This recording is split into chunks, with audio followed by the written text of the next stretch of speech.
Just make sure that you tune in to List Wits. You're watching List Wits. If you're blaming your mic win, just make sure that you tune in to List Wits.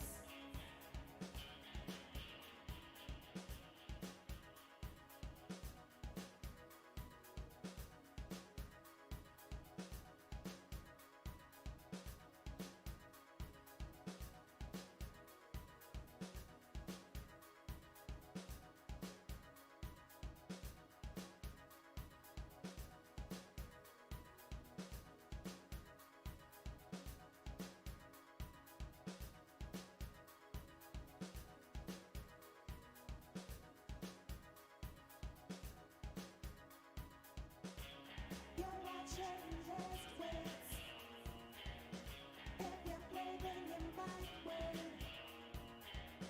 just make sure that you tune in to List Wits.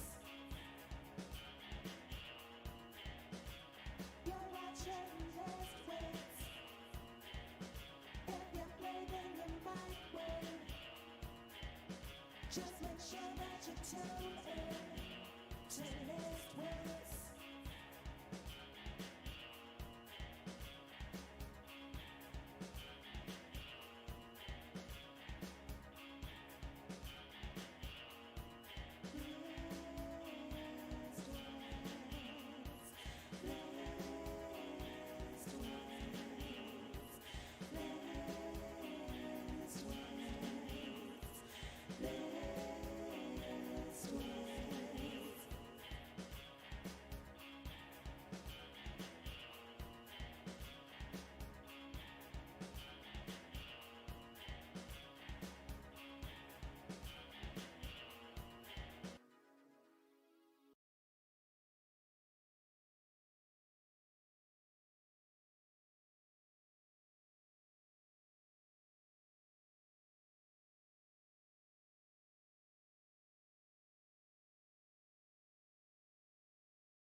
Or maybe that one.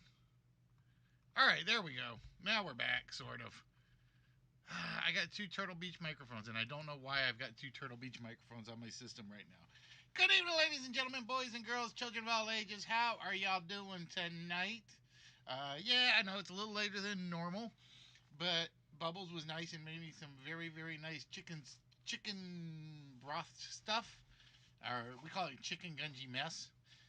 Beans, chicken, the usual. And so I'm running a little late because I was hungry. I was starving. But how are y'all, folks? How are things going out in Never Never Land? Or whatever land it is.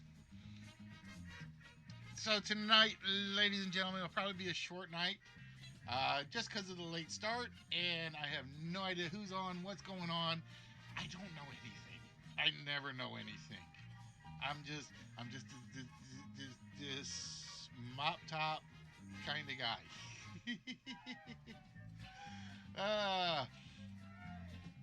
Bros, good to see you, my friend. Where have you been hiding? You've been hiding on me. I know you have.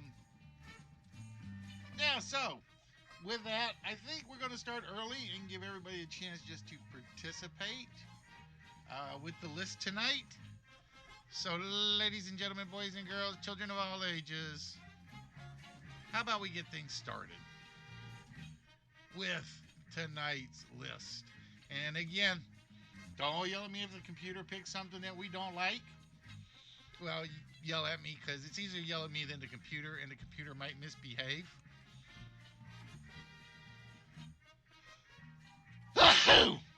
And I had the sneezels. And what is this with pop culture tonight or this week? That's all it's been given me all week is pop culture. Ugh. Oh, so I lose out to the backlog. See, I know where now. I know where listing is. We got backlog games up here, new games up here, listing way down here. Anyway, how are y'all doing? Hope everybody is having a good time, good week. My week has been iffy, so to speak. Not as bad as it could have been, but not as good as I was hoping. So, with that, ladies and gentlemen, tonight we are looking for 10 movies that involve time travel. Plain and simple.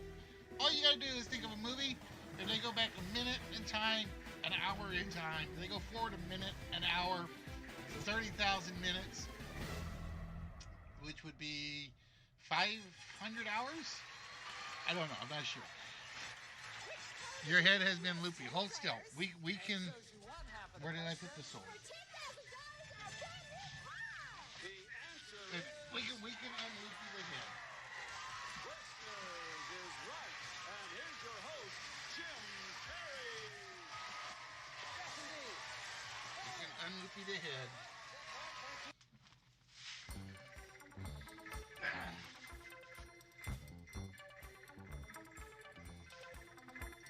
We'll just page Dr. Listy, paging Dr. Listy.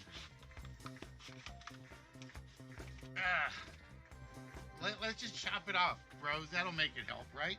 I wish I knew where my short one went. I can't find my short dagger. I don't know where it disappeared to because I went looking for it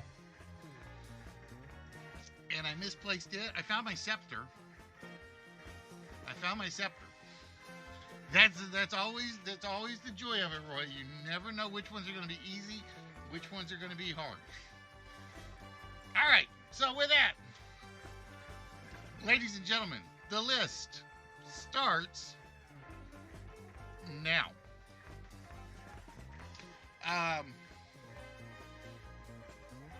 Back to the Future, not there. Terminator, not on the list tonight. Terminator 2, not on the list.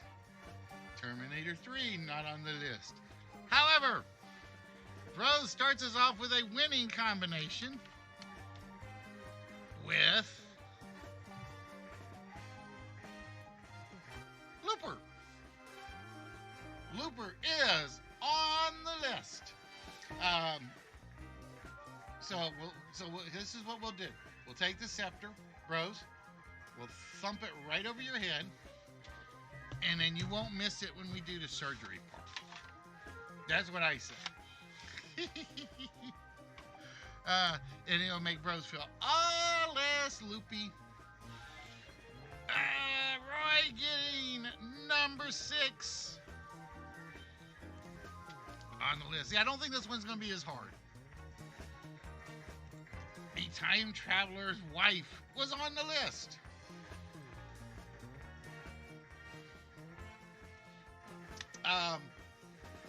So tonight we may make the grade. We may not do it, but we may not do a big game tonight. I just haven't decided yet because again, I am still cataloging stuff. I have not done any cataloging since Monday, so I'm a little behind on what I plan to do.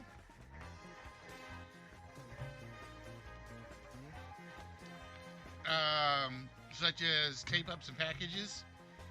That was supposed to get done last night, but I got home and had dinner ready, and I got this brand new hoodie from my mother-in-law, and it was a case of I don't want to go downstairs. That's about what it was. Bill and Ted's Escalante Adventure is not there. Hello, Kegs. How you doing, buddy? See, Kegs is officially working his way up the staff list. Kegs is my live action studio executive. See, I have an art director, I have a floor director, I have a contestants row director, I forget what else. Snowing here again. We got all of maybe 2 inches. Maybe 2 inches, if that. It looked deeper than it actually was. Star Trek 4, not on the list. Star Trek, not on the list.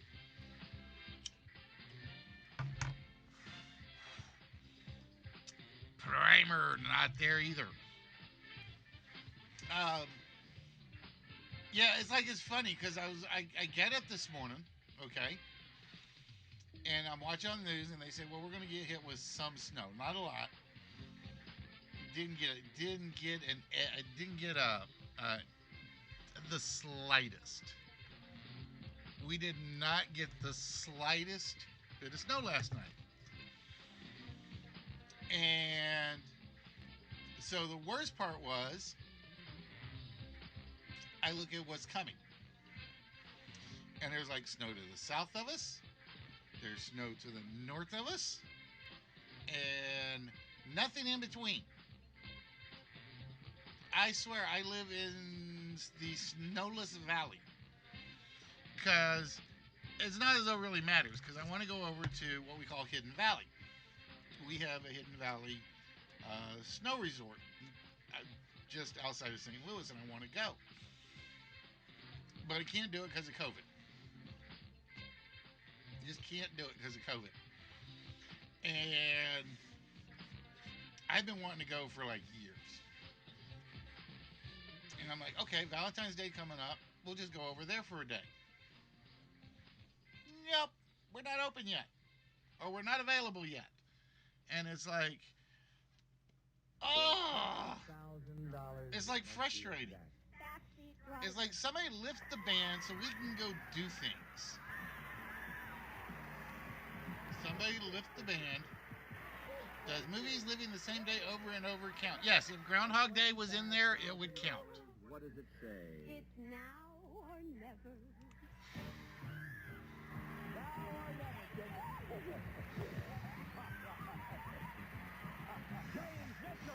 And Edge of Tomorrow counted, yes.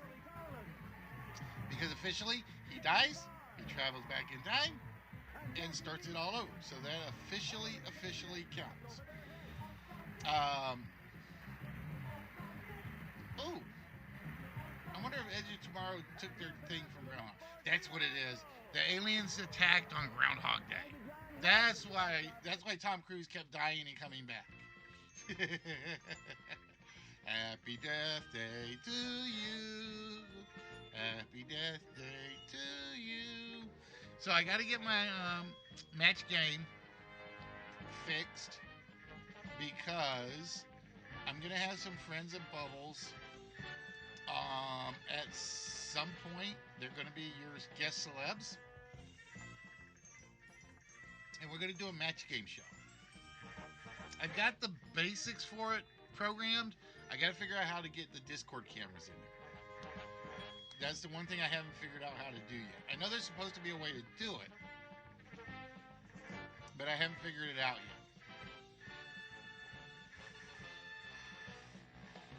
Christmas Carol, click. Deadpool 2, Alice Through the Looking Glass, and Avengers Endgame. All good guesses, but not a one of them up there.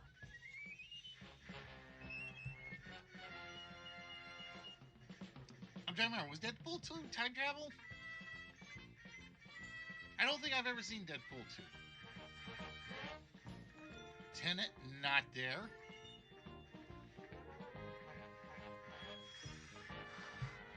Oh, that's all right. I am not a Disney. I'm not a Disney Plus person. That is true. Cable did come from the future, so yeah, that would count. That would definitely count. The Butterfly Effect, not on the list tonight. Army of Darkness, not there. But ladies and gentlemen, for those of you that are here, welcome to the List Wiz Game Show. I do not call out your names in chat because some of you like to lurk, and we welcome lurkers just as much as anybody. Austin Powers 2, Austin Powers 3. 2 and 3 did, 1 does not. So, frozen in cryostasis and then brought back does not count as time travel. Just so you know.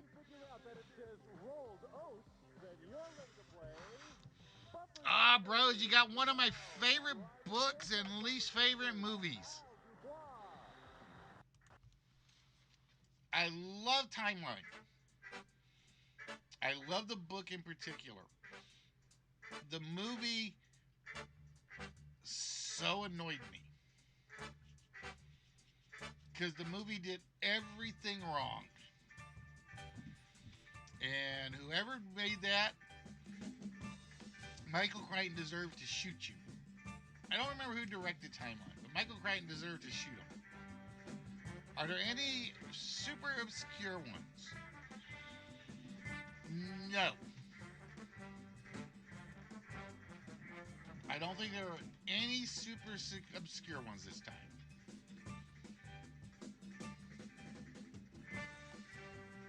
Time Cop, not there. See, that's where I got a crush on Jean-Claude Van Damme. But don't tell him I said that. Because the funny thing was, our company just renamed itself, right? And they made this big deal about, oh, it's a big renaming, blah, blah, blah, blah, blah, blah, blah. And it got called Frontline. Yeah, the flea and tick company. So,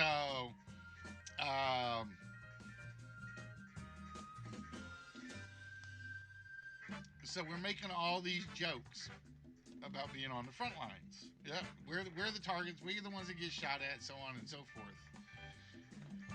And somebody called our little group the Expendables.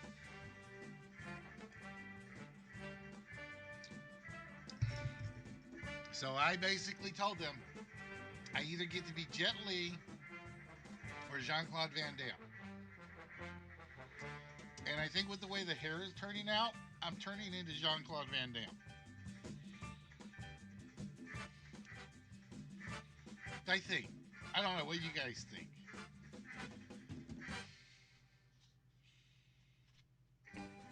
Hot Tub Time Machine, not there. Santa Claus 3, not there. What did I miss? Quantum Leap wouldn't count, Jess, because I think Quantum Leap counts more as TV than movie.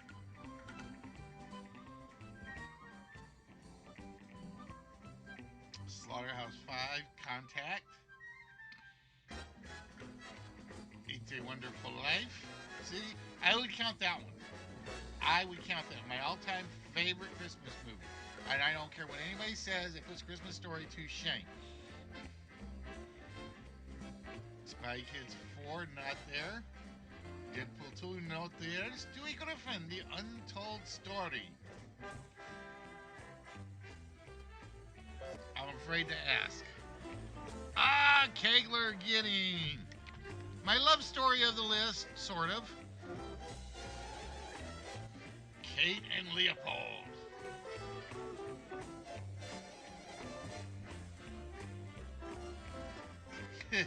Time Traveler's Wife also counts. A Wrinkle in Time.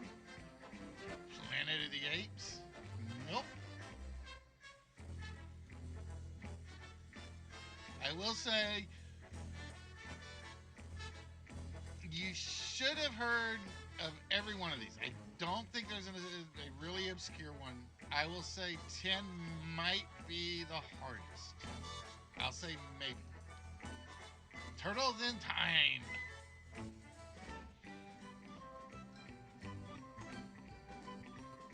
A lot of third movie. That's because they run out of ideas.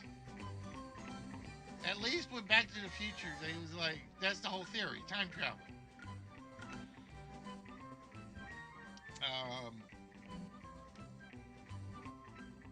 Deja Vu, Prince of Persia.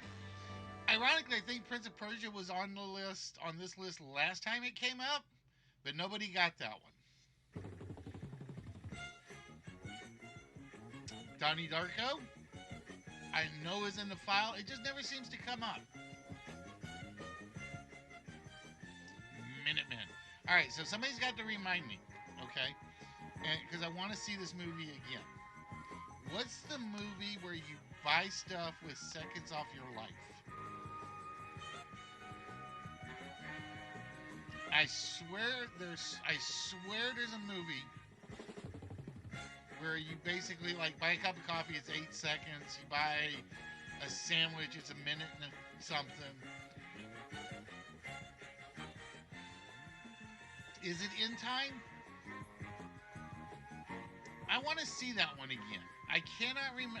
It's like I can remember the theme behind the movie, but I can't remember the movie for some reason.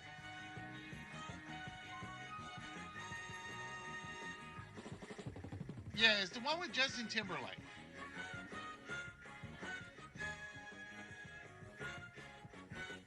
Because the only scene I remember is them on the car on the tarmac.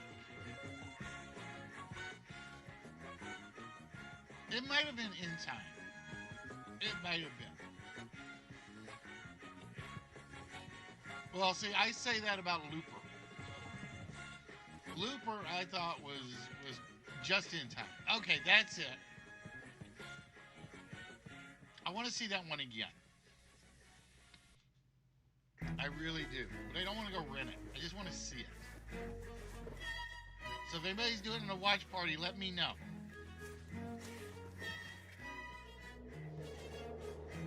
It's called In Time, because let's see. I remember the coffee cup scene. I remember the car on the road, and I remember it had something to do with God, what are those things? What are those places called? A homeless shelter.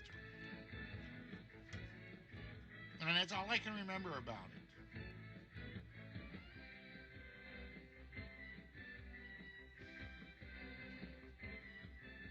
No, it wasn't Starbucks. It was like one of those food trucks for some reason. Source code, Mr. Nobody, A Sound of Thunder, all good ones, but not the one we're looking for. Big, Doctor Strange, which I still say, and people are going to slap me, was the best cinematic Marvel movie. I don't care what anybody says. I think Doctor Strange was the best cinematic one. It's the worst sit at home and watch with popcorn.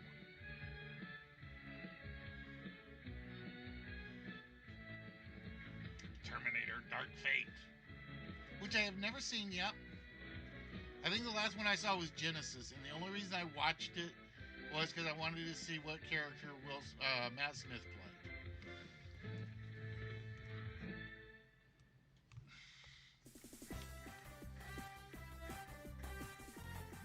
Safety not guaranteed.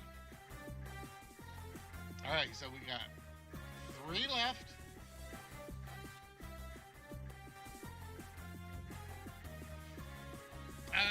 If you did, I didn't see it. Troy. Vanity 8, Slaughterhouse 5. See You Yesterday. Edge of Tomorrow.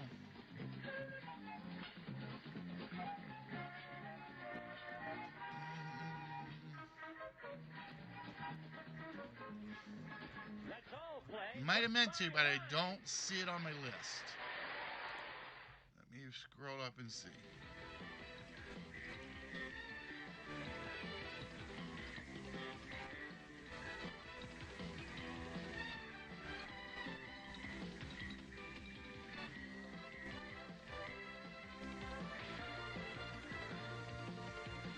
Nope, I'm not seeing it.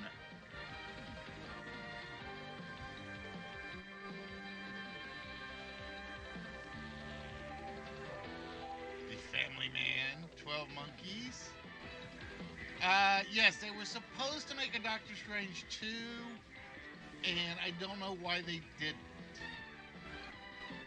Because that was the one where Mondo was supposed to be the villain. I mean, they set it up beautifully, but they never followed through. And I don't know if it was because it was supposed to be after Avengers Endgame, or if it was supposed to be before Avengers Endgame.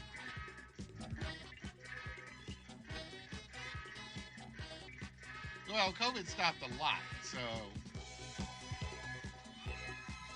Primer, Premonition, not there. Time Bandits, not on the list. Time Bandits. That's what we need. We need like a roleplay stream just for Time Bandits.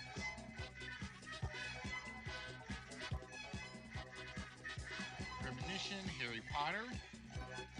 You'd have to be a lot more specific on Harry Potter, ass, because every Harry Potter movie has a subtitle.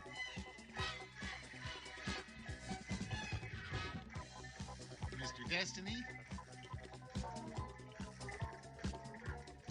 Now, I would get into that, but then I'd get in trouble because I still think, oh, he's an idiot. There we go. I said it. Like I said, anybody that says wear a mask, then wear 2 masks, then wear 3 masks, hell, let's wear 12 masks. Paycheck. Now I love Paycheck. I'm gonna be weird. I was never a Ben Affleck fan until I saw Paycheck. And I will say that movie made me a little bit of an Affleck fan.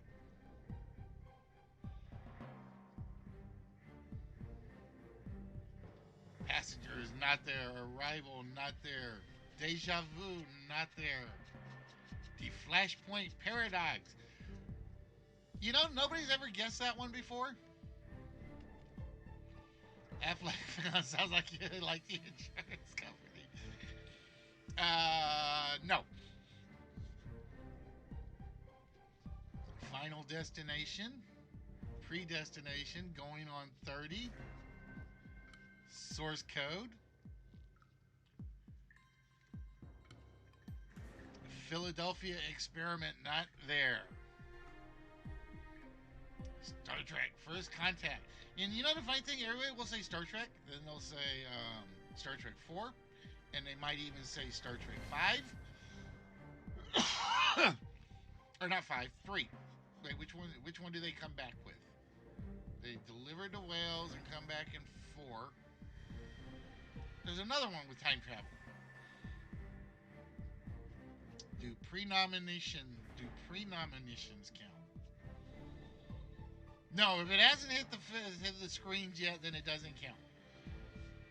Superman.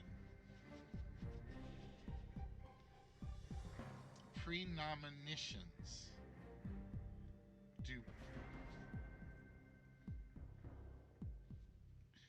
Do premonition movies count? Yes. Because they officially are seeing through time.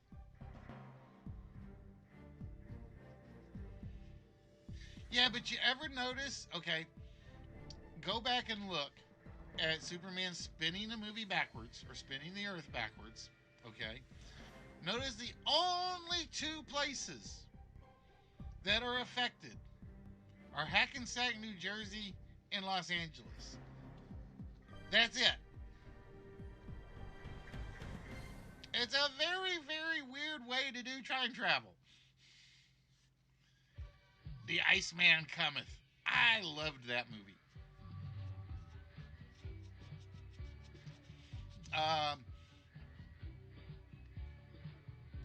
The funny thing is, nope, Idiocracy won't count, ass, because that involves cryogenics. So Idiocracy wouldn't count. Demolition Man won't count. Um, the dead zone, I think, would count because again, he's going through time, seeing things, and then coming back.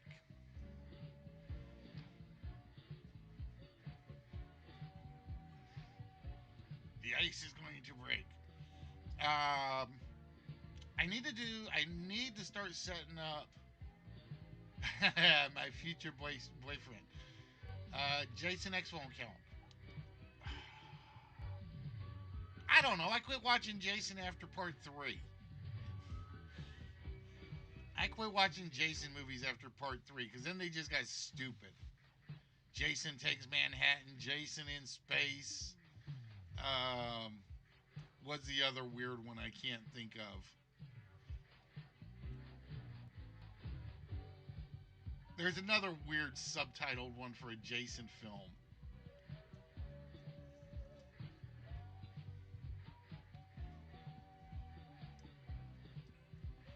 Forever Young. Jason Goes to Hell. That's the other screwball one. Thank you, Roy. I know there was one more that I still say is stupid. And the moment they got to Jason in Manhattan, it's like they're just milking this for stupidity's sake. It's sort of like I am glad that Sigourney Weaver has said there will never be another Aliens movie. Or at least she won't be in it. Run Lola Run, not there. Connecticut Yankee in King Arthur's Court, Only You. Interstellar, not there. Um, I'm trying to remember what Run Lola Run was. What was Run Lola Run? Yep, Click would count, but it didn't make the list tonight. All right, somebody remind me what Run Lola Run was.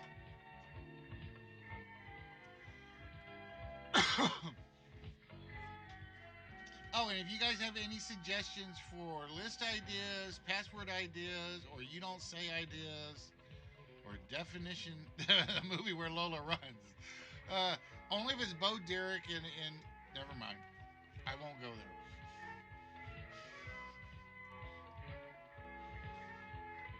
I was gonna say babe in a bikini and a faux fur bikini. Um, but I'd get in trouble for that one. Trancers.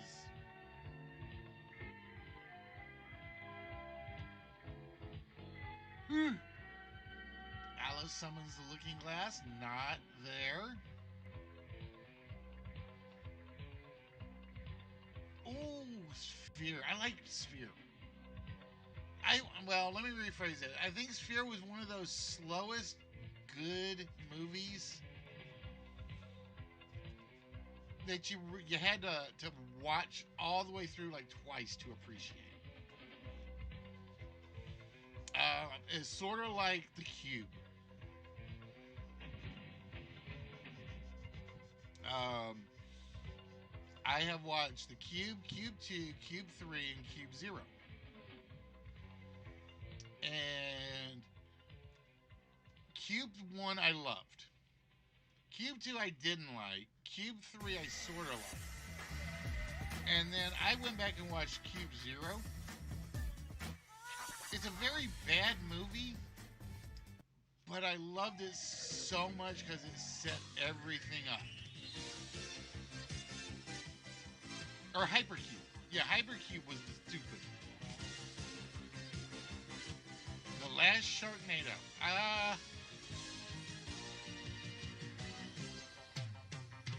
Was there time travel in The Last Sharknado? I don't think there was.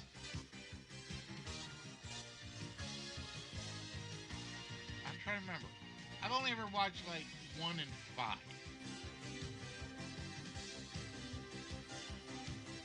I might have watched bits of 2 and 3.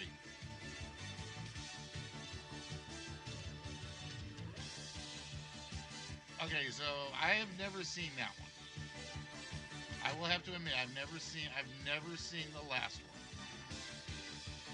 Oh, Free Jack. There's a guilty pleasure movie. Free Jack is a freaking guilty pleasure movie, and it shouldn't be. Land of the Lost, Midnight in Paris, Cocoon. I'm trying to think if I would consider Cocoon a time travel movie. Because officially they didn't travel in time, they just got really, really youthful.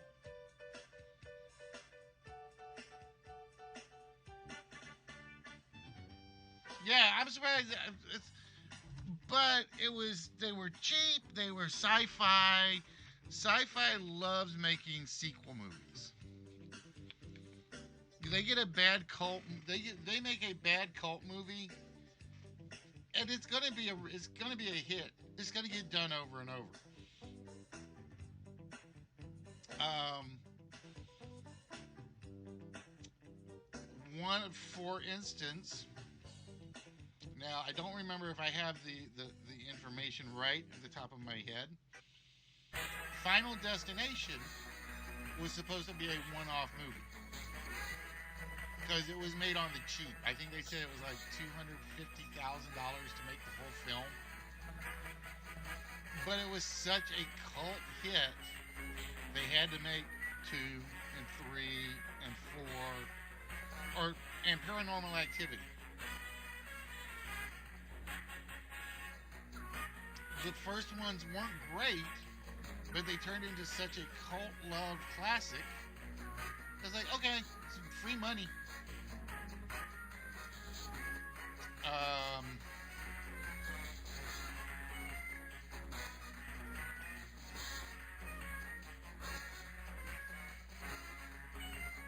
Dimension 5. What about Dimensions 1 through 4? Let's see. Nope, Deja Vu not there.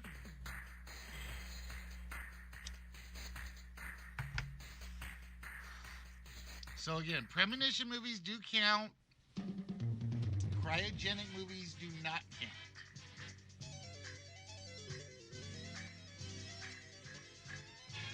Because, like I said, I'm of the belief if you do a premonition movie, you traveled in time to see the premonition and then came back to your normal time. Whereas if you're just frozen in a block of ice, that's not a time travel movie. You just slept through X number of years.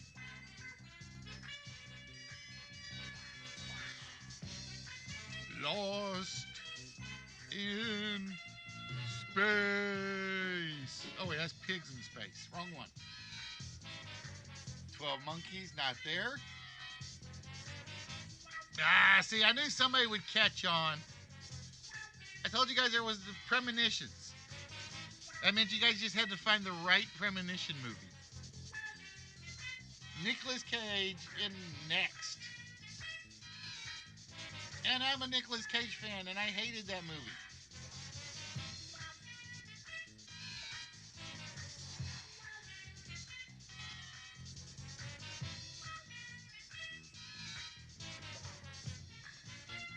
The Lego movie. Next. Made you say next. Now, could you imagine if that had been a 4-letter word at the same time?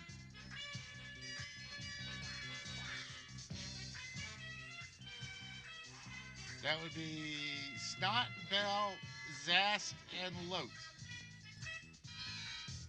And surprisingly, only one of those is not a word.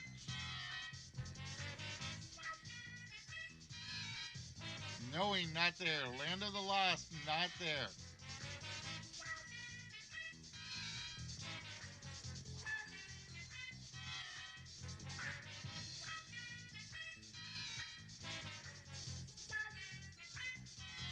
So the good news is we've got 8 out of 10, which means at least 2 of the bigs are off the board. Or at least one of the bigs is off the board.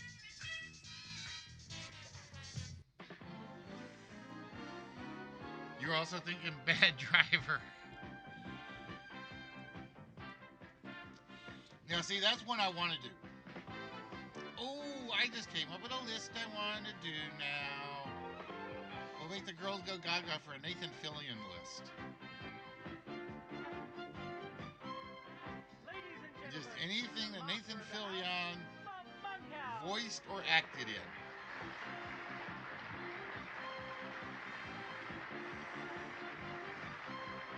Nope, Big not there, but Big does count.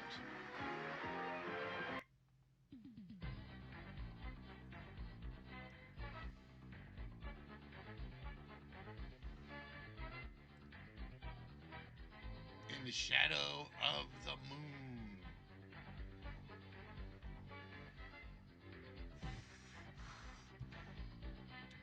Lucy, time lapse, good ones, but not there.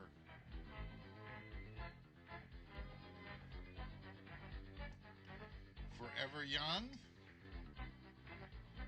X-Men Days of Future Past. How many Godzilla vs. Kong they made before? How many Godzilla versus? I want to say there were 3.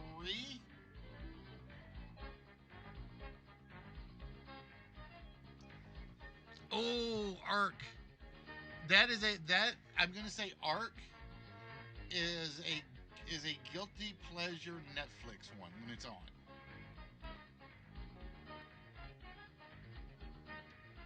There was only one. I thought there were 2 before the new one.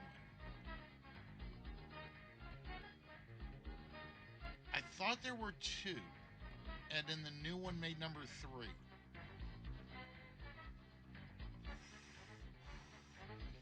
Arrival, Meet the Robinsons, or maybe I'm thinking of a TV one.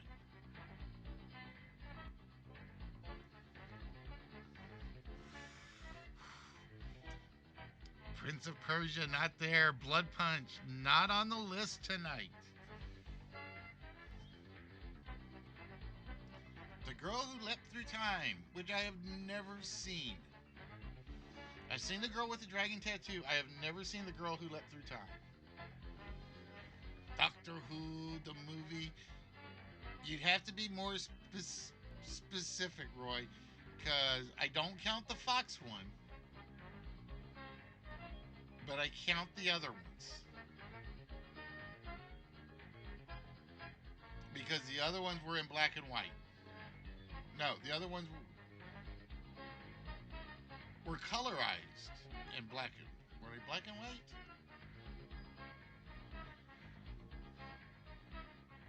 No, I don't count TV movies. I'm not counting TV movies. We're talking about big screen only. From the entertainment jackpot capital of the world, Caesar's Palace, Time in Las Crimes. Vegas, Nevada. It's the exciting new prize Maximus Letter Perfect Game Show. Your name here. Yeah, just sign right here. Right. Sign it away for me. Synchronicity.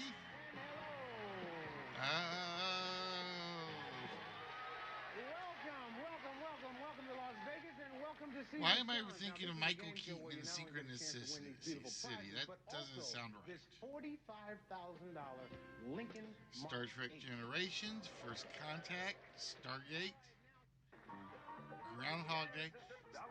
Now, see, Stargate wouldn't count. I don't think Stargate counts because you're not traveling through time. I don't know, bros. I am still... Oh, Disney's The Kid. With Bruce Willis showing his childhood side. Now, you ever want a weird series of movies to watch? You watch Disney's The Kid, okay? Replicators, which was a Bruce Willis one. Then there's one where he plays a crime boss. And then Vice. I will give Bruce Willis, I'll give credit. He has learned how to branch out.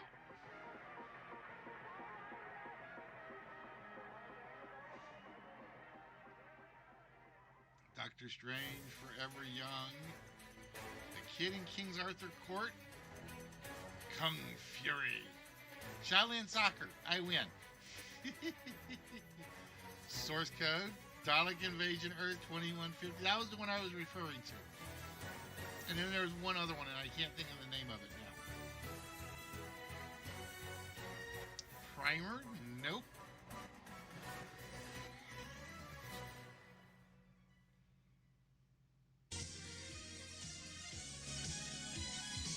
Now, I will tell you, bros, and Twitch, don't yell at me because I'm going to plug somebody else. If you go to Vaughn.live and go to the miscellaneous listing, bros, you will find people that literally do nothing but rebroadcast various TV shows. There's a channel for nothing but old classic Doctor Who. There's a stream channel for nothing but new Doctor Who. There's a stream for QI. There's a stream for MXC.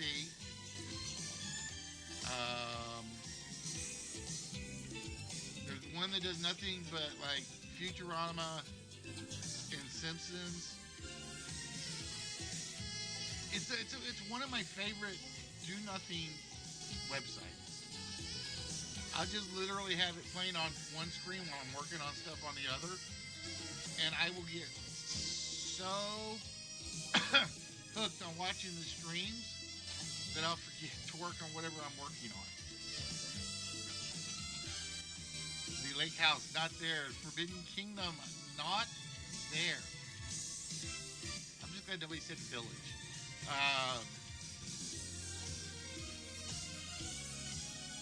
That was one. Wow. I did not expect that one to take that long to come off, Roy.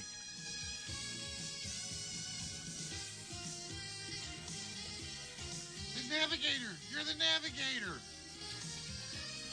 Light of the Navigator. On the list.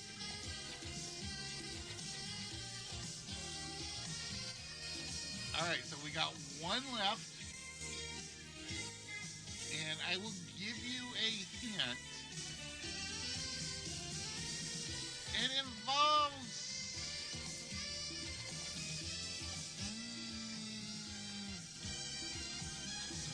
a body swap, sort of. I will say it involves a body swap, sort of. Look who's back, the Adjustment Bureau.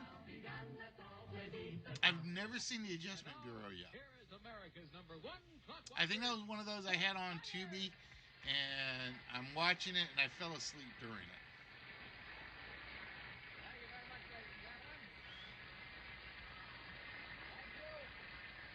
But I have been on a kick of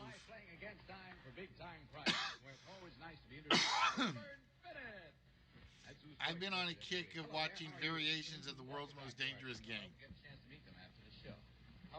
That's what I've been wanting to see, is just the ones where somebody is trapped on an island or in a city and people are hunting them down.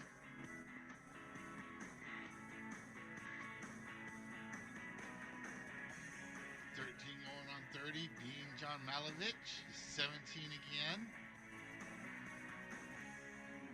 That's the one with Matt Damon, right? Which one? Hidden in this jumble of letters is the name of the world's most famous baby doctor. Can you find it? Now you see it. That's how we play. Now, you see it. Now you see it. Which one had Matthew Perry? Here's the host of our show, Chuck Henry. Thank you. Hi, everybody. Welcome again to Now You See It. I don't think it was called 17 again.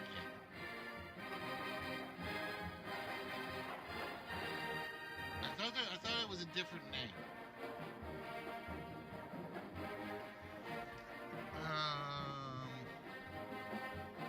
I thought it was something else. I know which one you're thinking of, I think.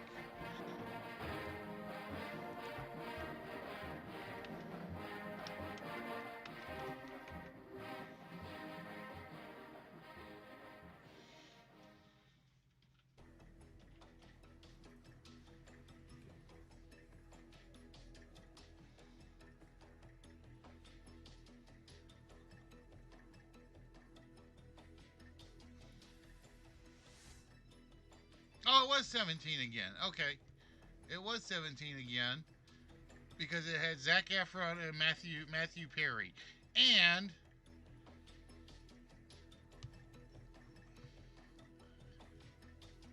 I just had the wrong number in the board. That's supposed to be 17 again.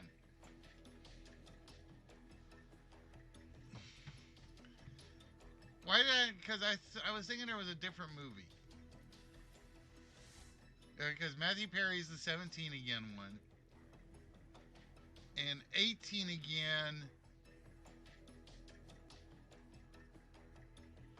No, 18 again was completely different. 18 again was completely different. All right, so with that, ladies and gentlemen, boys and girls, you know what that means? That means we got a one-player game. We got a vault shot. We got whammies to give away. And we are going to start with Roy, who had 1, 2, 3, 4, 5 out of our 10. And we're going to get rid of the one that's got my typo in it. Ah, look at that. My typo gets us a vault shot. So let me get over to the vault because I did not open that yet.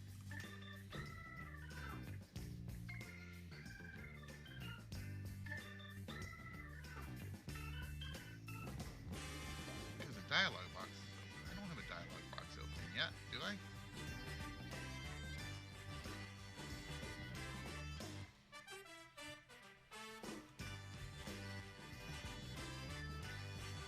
Number 2 was 17 again.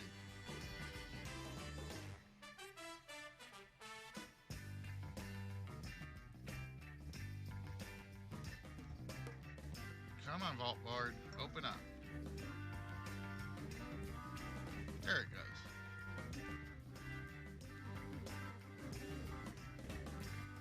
All right, Roy. So with that,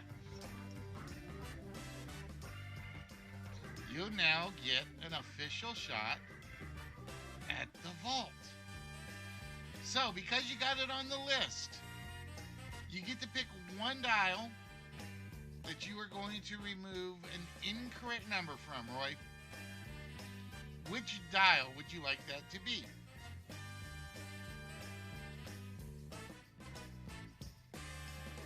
Would that be the white dial, the blue dial, or the green? He says blue. He wants it.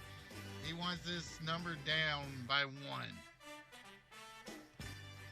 And with that, we remove the 8. So using only the numbers that are on the dials, Roy, what 4-digit number is opening the vault tonight?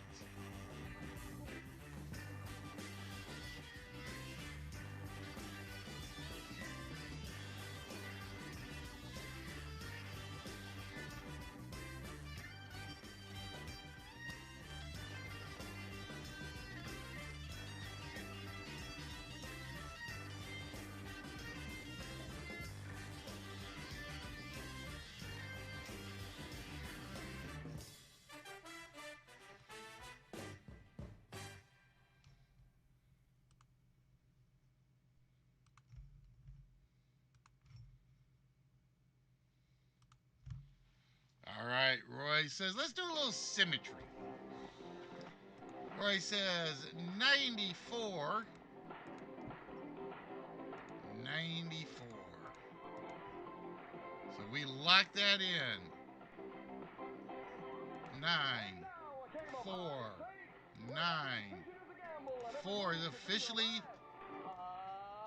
locked in.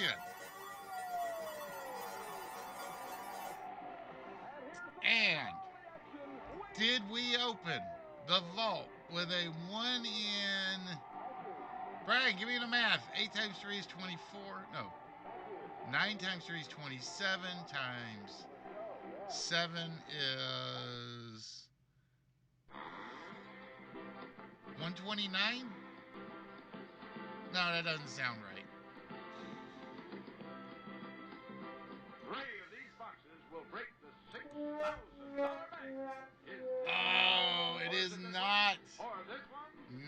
94.94. So the vault remains closed. And we head back over to the list. Roy's still on 4. So let's go with the obvious one everybody goes for first. Back to the Future 3. And that is 50 whammies.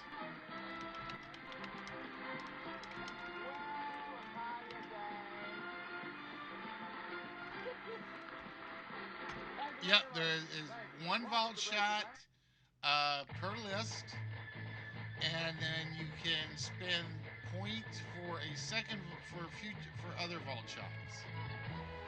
And occasionally, depending on how busy we are and what's going on, we will add vault shots here and there for different things. For instance, I think Price is Right. One of them gives you vault shots. I'm trying to remember what else does. You can trade in points on one-player games if you get it. There's certain ones that give you vault shots there. I forget what else. All right, then we had Baby Bros, who made a good return, getting 4 on the list, including Safety Not Guaranteed for 30 whammies.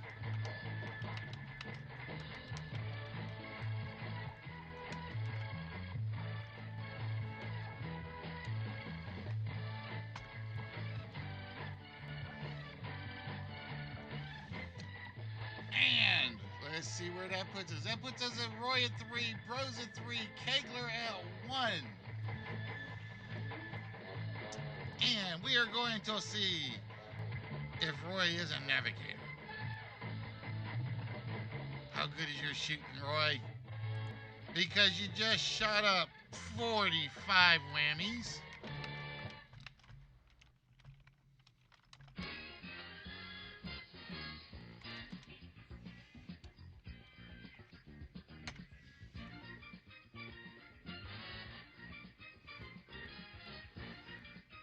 And then we turn our attention back over to Bros, who picked probably the only Nicolas Cage film that I have never been a fan of. Of course, I was not a fan of, what was the John Cusack film, 2012? I think that was his take on it. So let's just say, next film.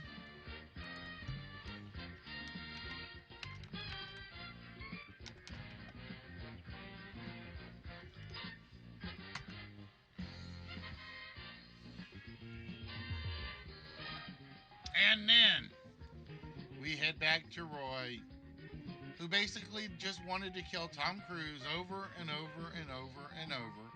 And they stole the entire idea of the movie out of Groundhog Day. The Edge of Tomorrow, which is the small prize.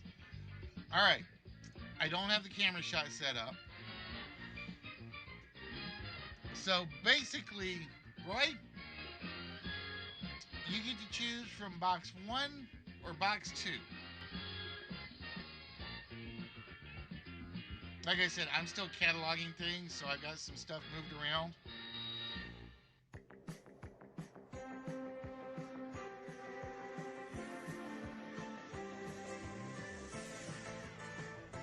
Yes, I know. Nope, you don't know what's in either box. I know what's in the box, but you don't know what's in the box.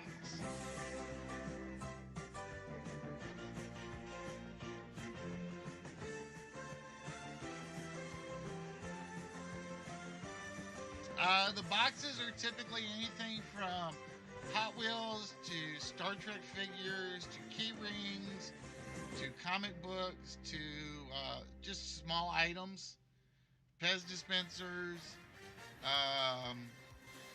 just a little knickknacks. All right, box number 1 it is. And the reason I say it's not there is because I haven't swapped the camera out like I was supposed to.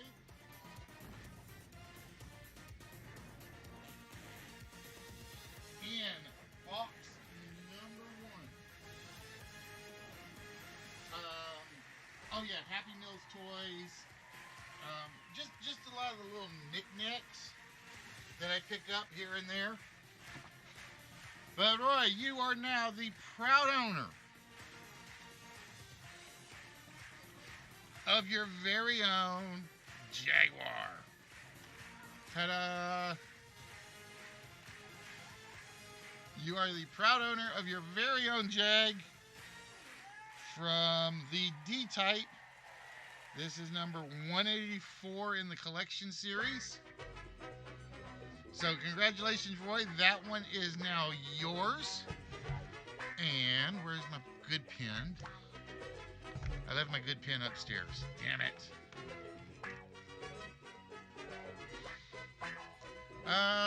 If it is, let me know and it's a typo.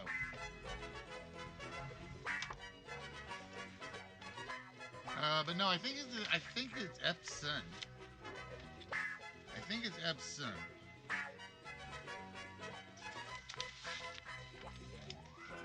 Alright, so I don't know where my good pen went. I would have swore I stuck it in my pocket before I came downstairs.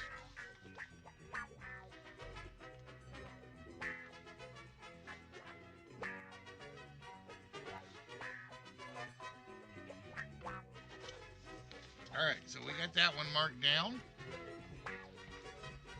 And I'm going to move that off to the side at the moment, so it's out of the way.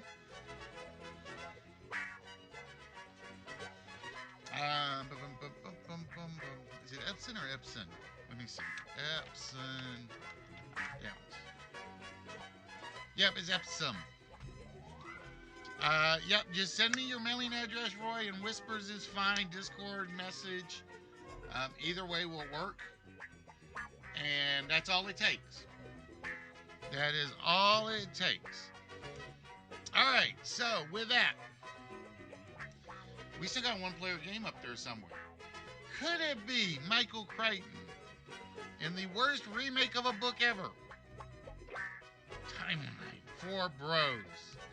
No, but it is Bros getting another 40 whammies.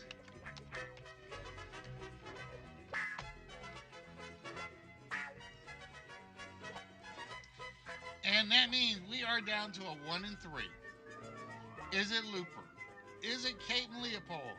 Or is it the Time Traveler's Wife? Let's go with the Time Traveler's Wife, which is 40 whammies.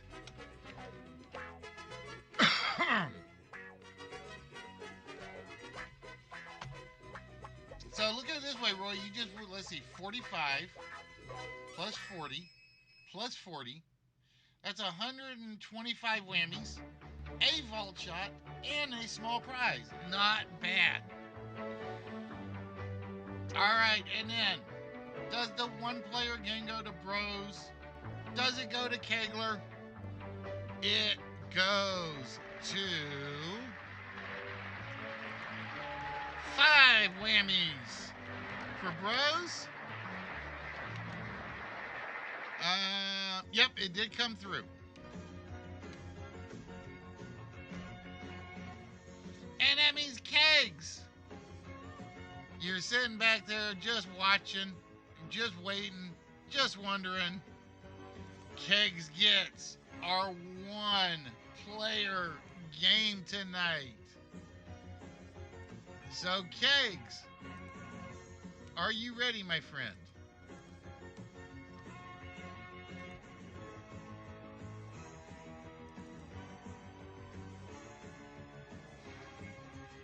Let's go get your one-player game open.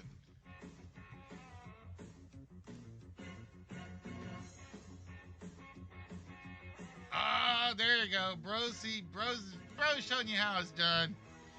Bro says, let's just hold your horses.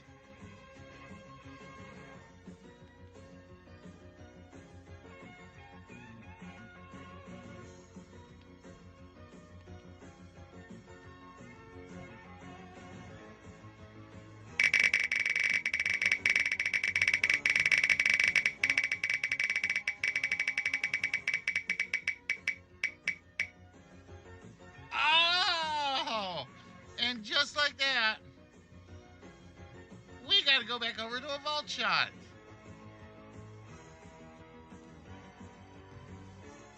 All right, bros. You know the rules on the wheel spin vault shot. No numbers off the board.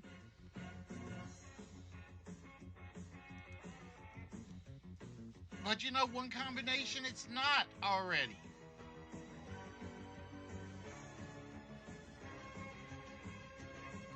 So, bros, what 4-digit number would you like to try?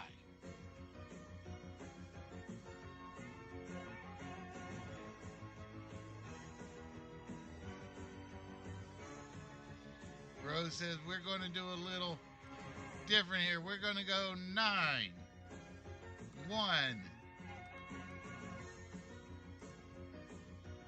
3, 2. 9132 is our guess. We lock that in.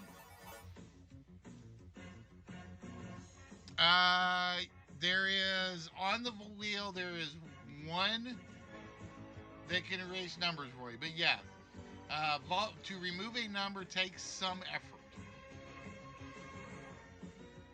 And the reason is because if I made it too easy, I would run out of good vault level prizes. There was ironically one period where I think I gave away 3 vault prizes in like 2 weeks.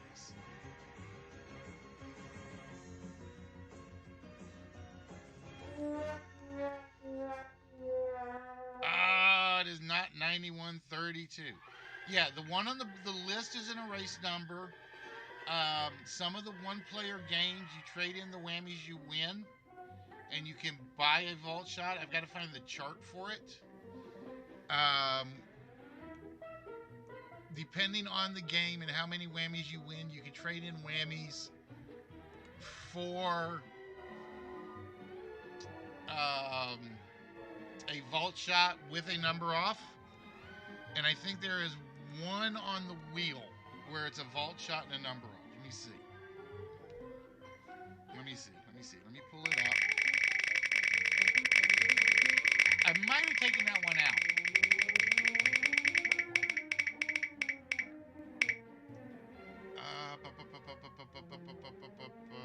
Yeah, the gold one.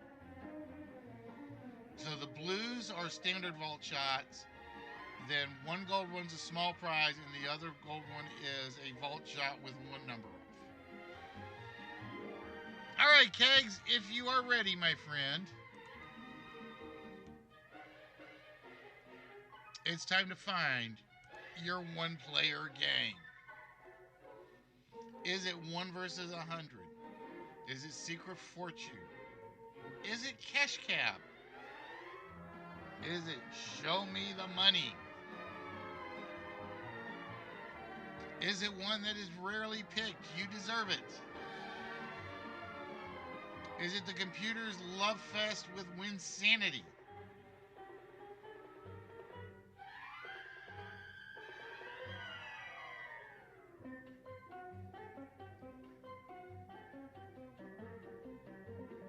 Your one-player game, Kegs, will be, 11 letters. This one is always one that's iffy, because I got to remember if I've added any new puzzles to this one. We will find out momentarily. All right, Kegs. It's 11 questions.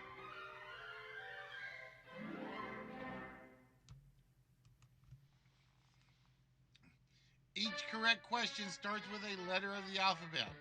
Answer the question correctly, we reveal the letter. Answer incorrectly, we do not reveal the letter. So your first word we are going to be looking for is off the cuff. The second question, or the second word, it's cost, 1 horse. And number 3, often found with a meathead. So with that, I am going to pull the board over to where I can get to it. And here is question number 1. What Oakland baseball players engage in? What Oakland baseball players engage in?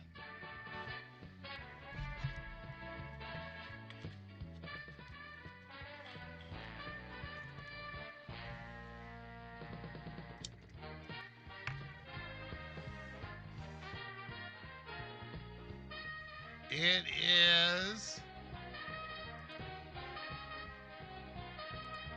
athletics.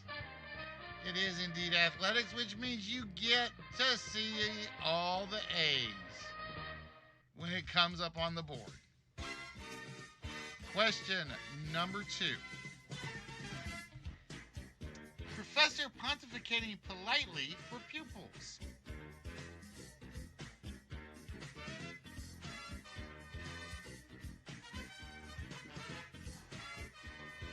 And some of these are really hard questions. There is a mix.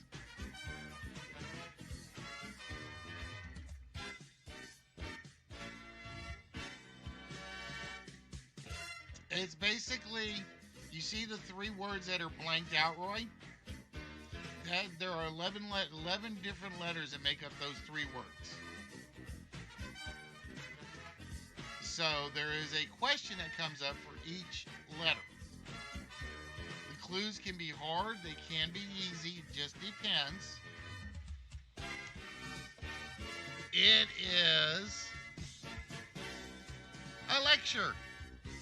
So with that, Kegler gets to see all the L's on the board as well.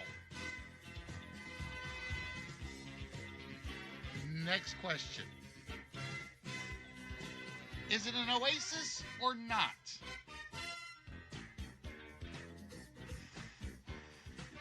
Once we get to question number 11, we reveal where all the A's are, where all the L's are.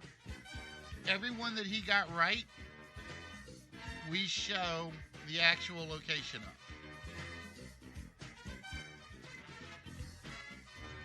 It is a mirage. All right. Question number 4. Cite that song.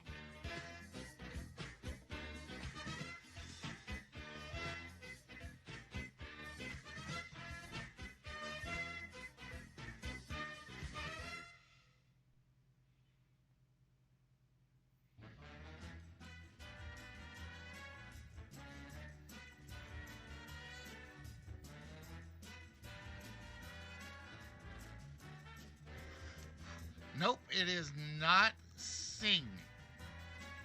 All right, question number 5. Schmaltzy 70s song.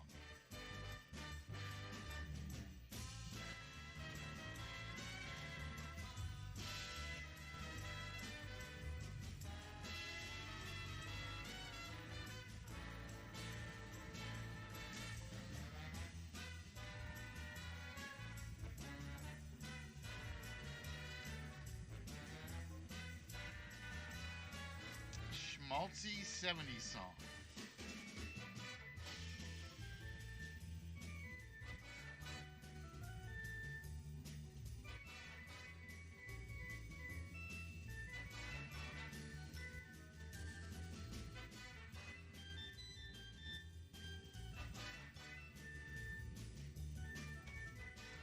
It is not Convoy.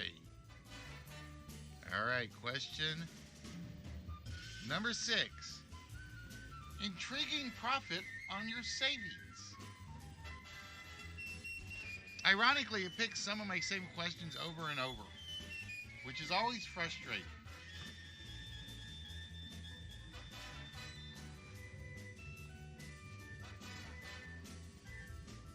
Intriguing profit on your savings is interest. The questions can be. The clues, the off the cuff, it's cost 1 horse and often found with a meathead, are cryptic. or Panific? All right, that was number 6. Question number 7. Bostonian who blabbed on the British.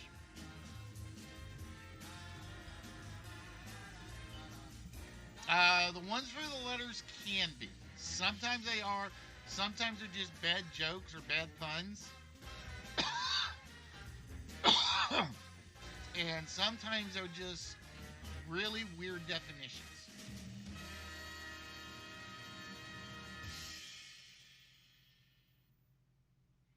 For instance, the schmaltzy 70s song is just like a really tough, really hard definition.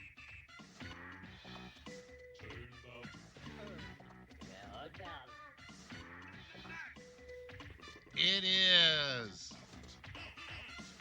Paul Revere. So we are going to show you all the R's.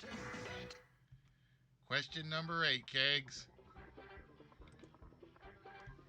Little kids chortling. Little kids chortling.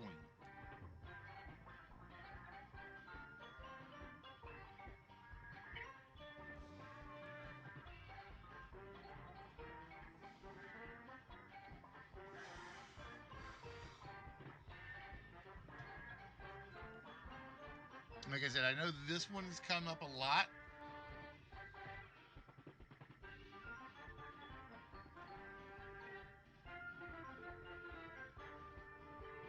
No, it is not a chuckle.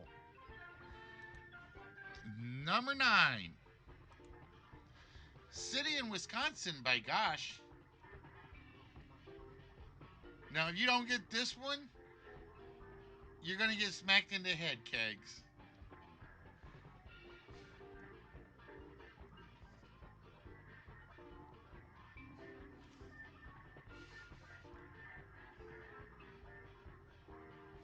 It is Oshkosh.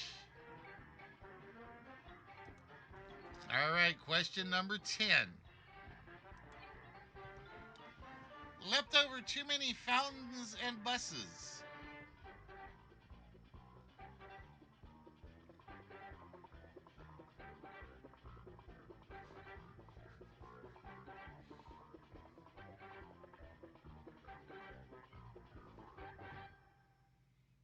Leftover too many fountains and buses. Revlon, the greatest name in cosmetics, presents the 1, 2, 4. It is Evil. 64. Yes. Knievel. 64. Number 10. And your final question. Where knowledge is king and the reward king. The most important street in Perry Mason's address book.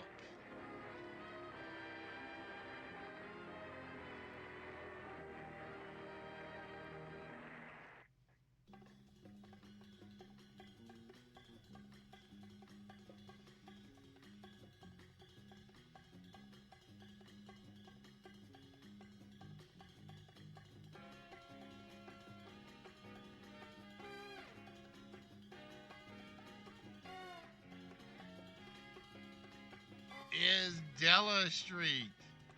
I was going to say, if you didn't remember that one, I was going to worry about you. All right. So we have 9 letters on the board. We are going to reveal where all the A's on the board are, all the L's on the board, all the M's, the I's, the R's, the O's, the K's, and the D's. All right, Kegs, you have 1 minute to try to come up with all 3 words on the board. We have off the cuff, it's cost 1 horse, and often found with a meathead.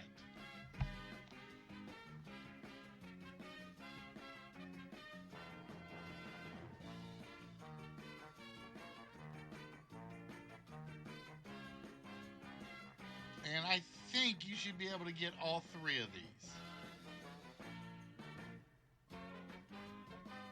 Say meathead is Gloria.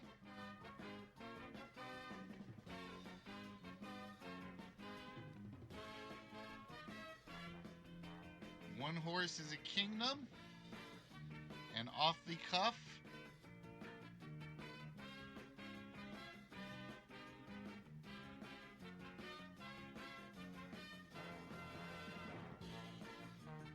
Is informal. Ladies and gentlemen. Off the cuff is informal. Its cost, one horse. For the loss of a horse, the knight was lost. For the loss of the knight, the battle was lost. For the loss of the battle, the kingdom was lost. And often found with a meathead was Gloria. The three clues you did not get. Number 4, cite that song was name that tune. Little kids chortling was giggling. And the F was... What was the F one?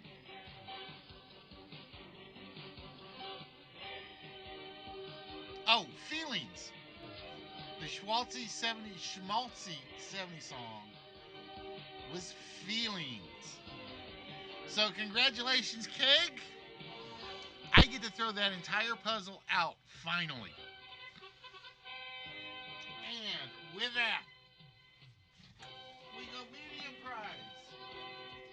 And since I haven't cataloged it yet, I'm going to the back.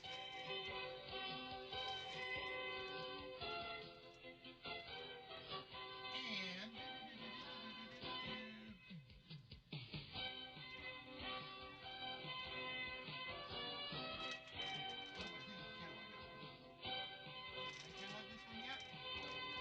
no, I have not cataloged this one yet. It was 11 mystery letters. Our medium prize. 3, 6, 9. Nope. I'm trying to come up with an 11 out of this, and I can't come up with an 11 out of this. From Detective Comics, issue number 27. It is the last of my Batman automobilia. It is the Batmobile, or I should say the Batmobile limousine from Eagle Moss. That is from Detectives Comics number 27, Kegs, and that is now officially yours. Problem is I can't get the... Oh, it's because it's sealed down on it. Darn it! I would open it, but we only missed the version number by 1. 11 letters get you number 12. So, Kegs, congratulations, my friend. That is now yours. And like I said, I can finally throw away this puzzle. And I got to figure out why they keep popping the same questions over.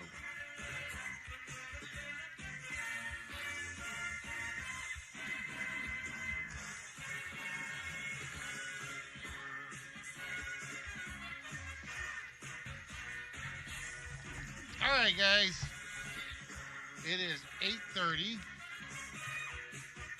I'm going to do an exit game here.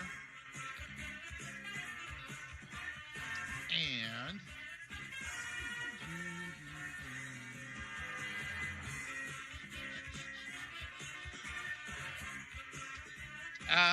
it's from Archie Bunker, Roy. Mike Stivic was Meathead. That's what Archie always called him. And Meathead's wife was his daughter, Gloria.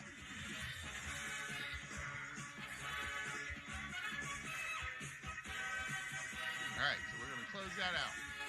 And I did it without breaking a slideshow tonight, which is always a bonus. That's always a bonus, when I do it right and don't break a slideshow. All right.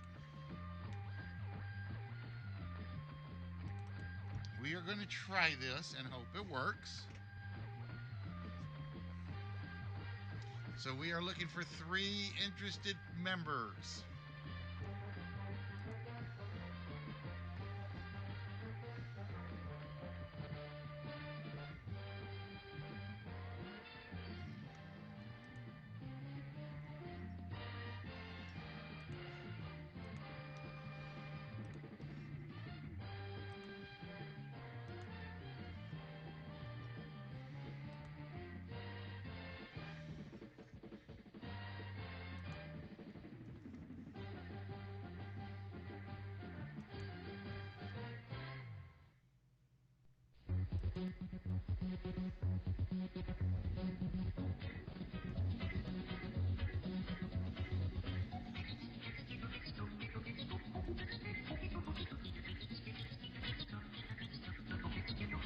Because we are going to play Make the Grade.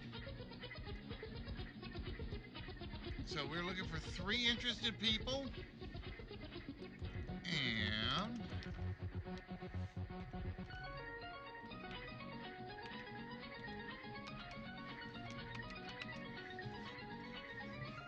get the buzzer site up.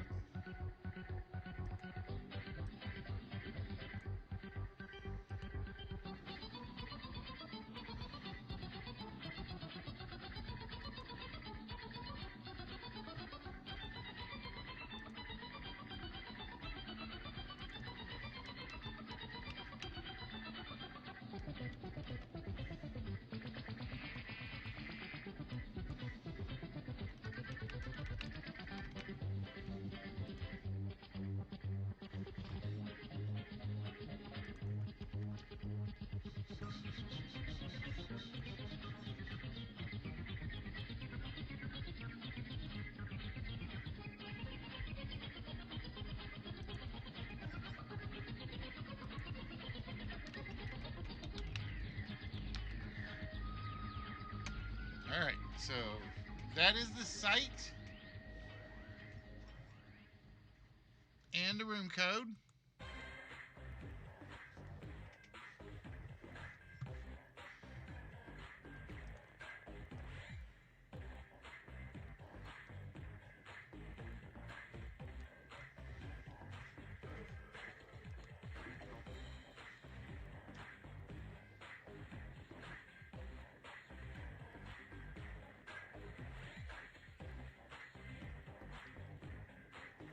Now, I did make one change to this.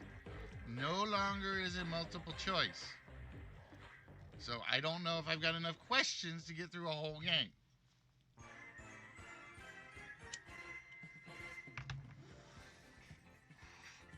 All right, Kegler is in.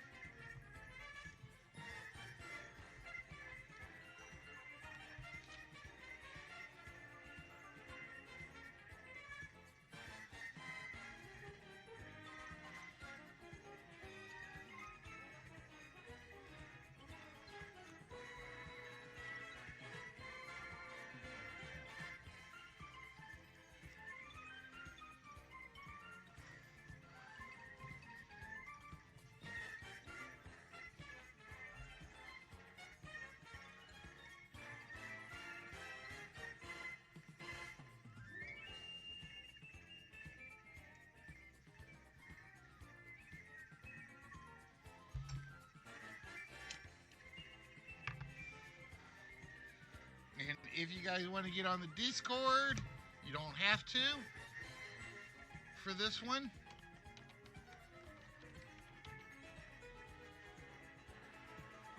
This is strictly voluntary.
again, if you are interested,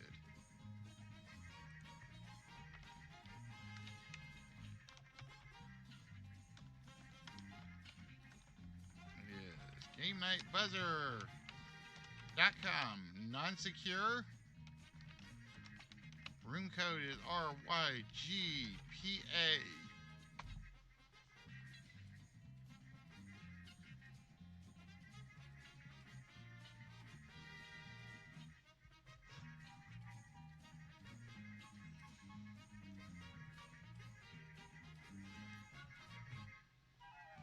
Now, your goal in this game is to complete all 7 grades in all 7 subjects.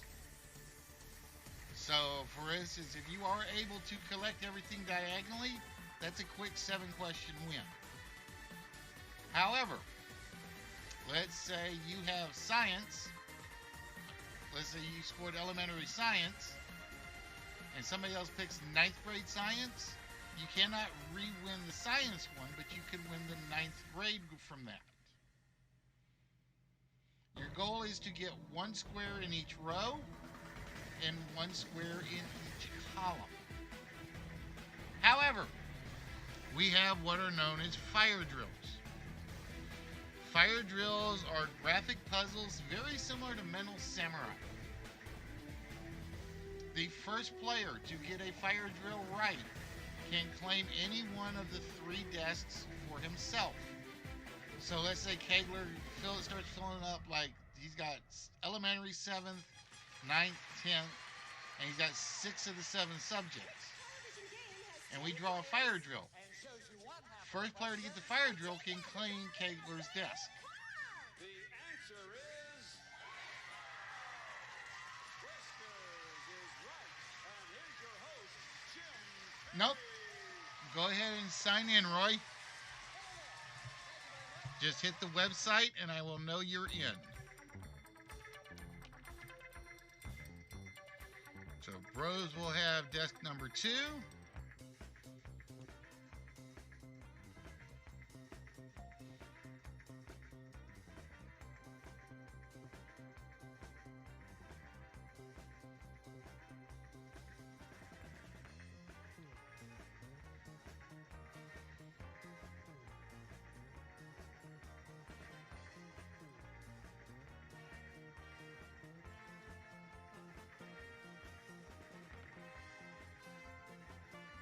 Now you can buzz in pretty much at any point after the question is revealed. Alright, we're going to try this because desk 3. Yes, it does. So Roy, your character will change as the game plays. Alright? Kegler's got a character named after himself. Bros has a character named after himself. You don't have one named after yourself. So we don't have one specifically for you. So whenever you're follow your name on the desk.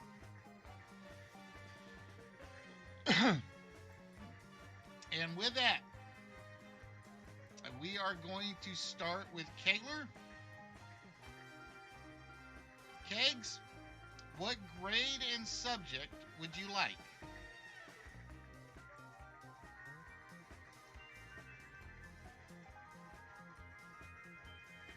No, no teams. You're just going to use the buzzer.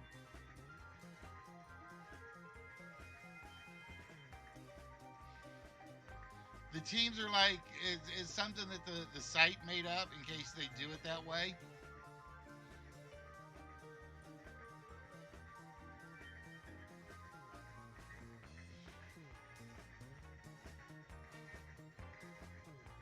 And again, if you guys want to, you can join on Discord there. But again, it is not required for this.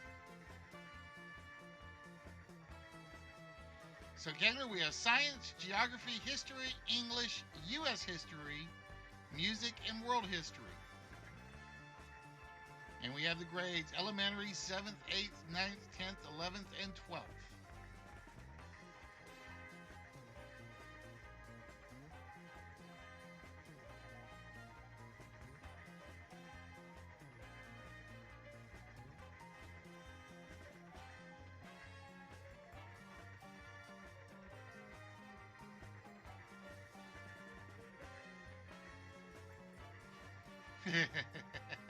You like penguins? That is actually Tipster's character. We actually put that in for Tipster.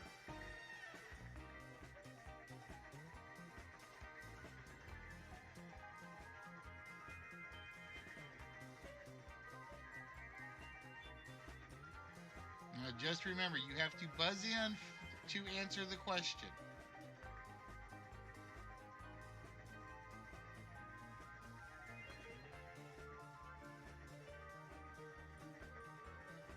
So, Kegs?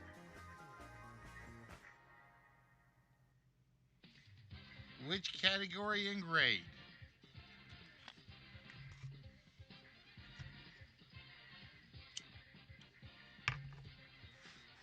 Now, if you fail to get the question right, it goes black. Just to warn you. It means it cannot be claimed.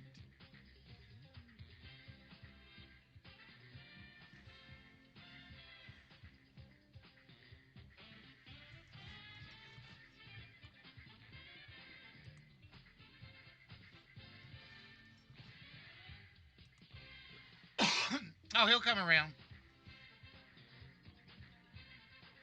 Keg's one of my regulars.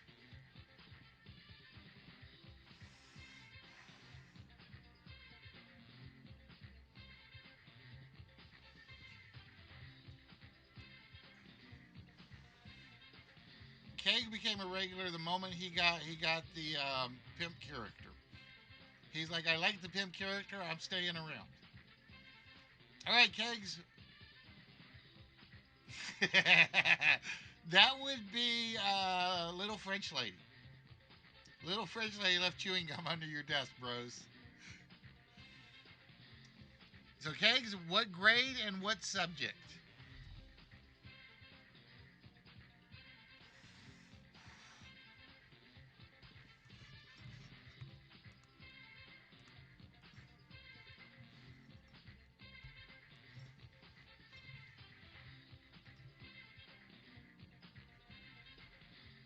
And I'm going to do something really quick to make sure that that question is completely readable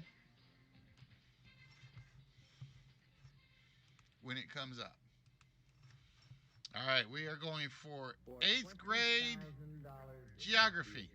Backseat driver. Which U.S. state boasts the mouth of the Mississippi River? For $25,000, what does it say? It's now or never. Which U.S. state boasts the mouth of the Mississippi River? Kegler is in.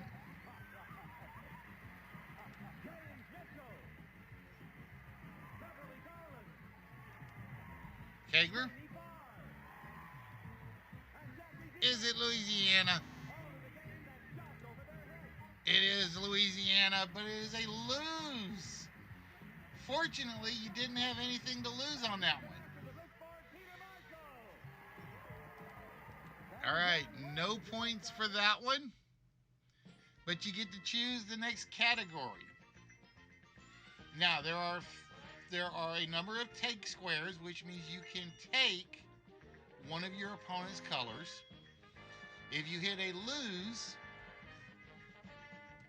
you lose one of your colors. Then again, there is a fire drill.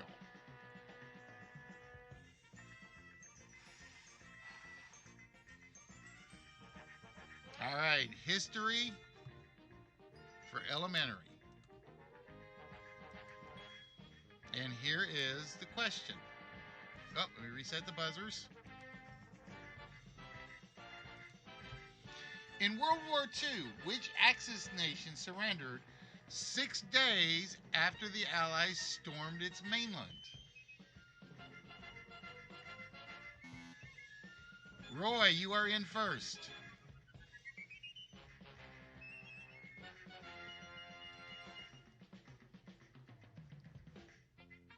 No, not Germany. Buzzers are reset for Rose and Kegler.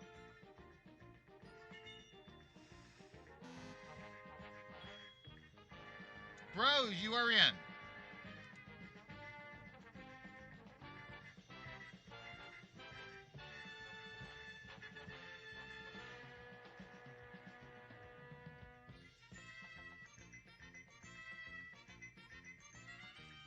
No, it is not the US of A. Kegler, do you want to take a guess?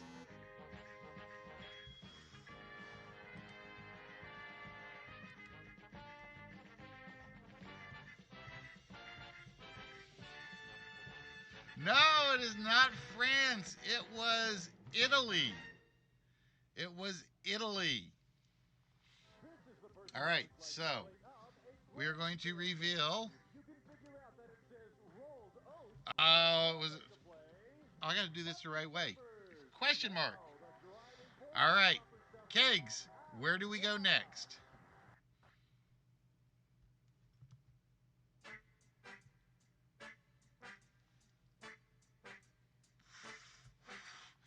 It had to be either Italy, Hungary, or Germany. All right, history for 7. And we reveal another question. So here is the question. Ah, we don't have a question. Damn it. Why do we not have a question there?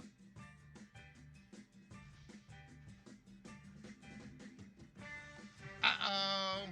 I may have a problem.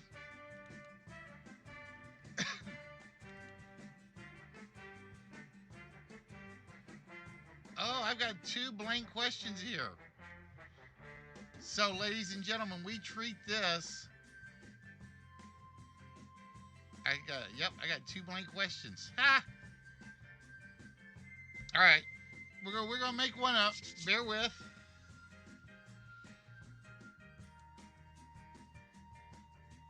I gotta find a reasonably good one.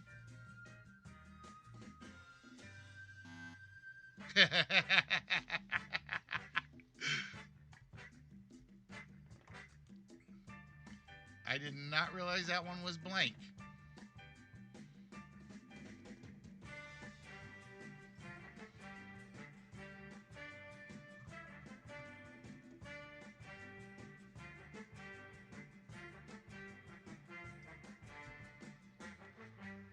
That's all right. I'll reset it, bros.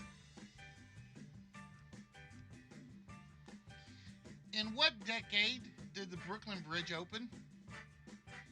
Was it the 1880s, the 1790s, the 1920s, or 1910s?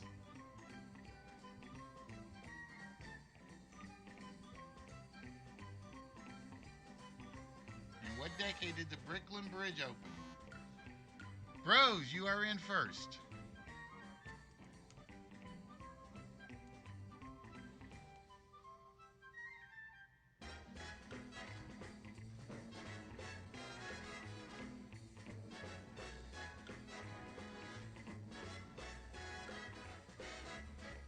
No, not the 1920s.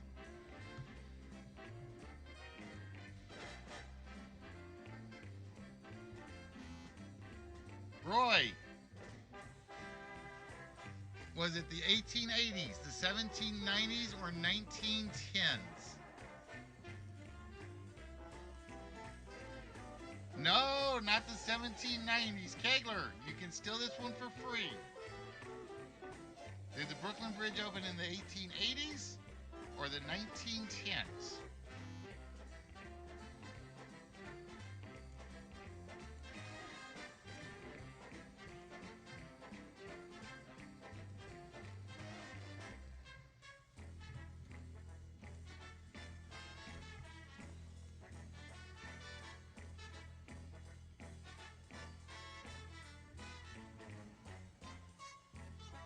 It was the 1880s. And that means Kegler gets 7th grade and history on his board.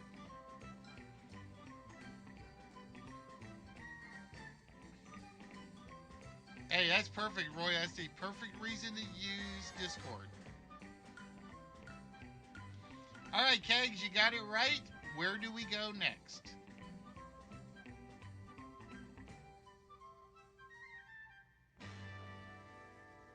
Science and elementary. Elementary science is a question. And here is your question. What is considered the most common chronic disease in the United States? Roy, you are in first. No, not cancer.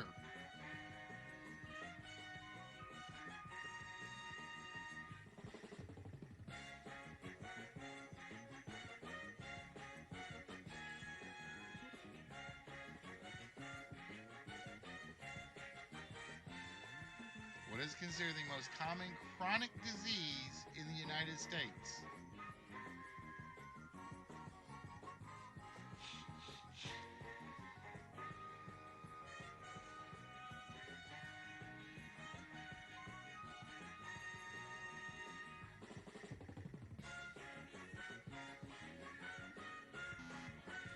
Kegler.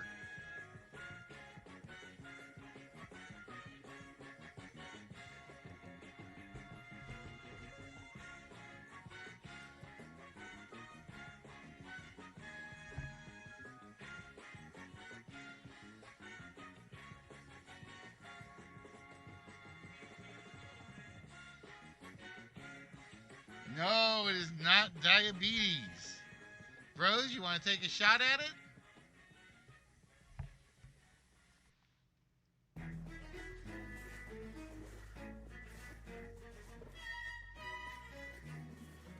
Hello, show. How are you doing, my friend? It's harder when there's not multiple choice. You know that, right?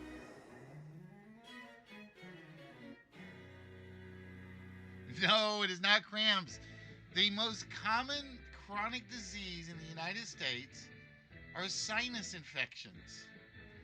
There's sinus infections.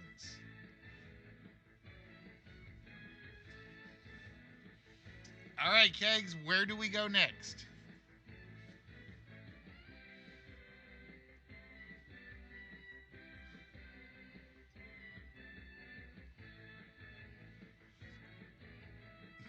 Somebody go want to get it eventually.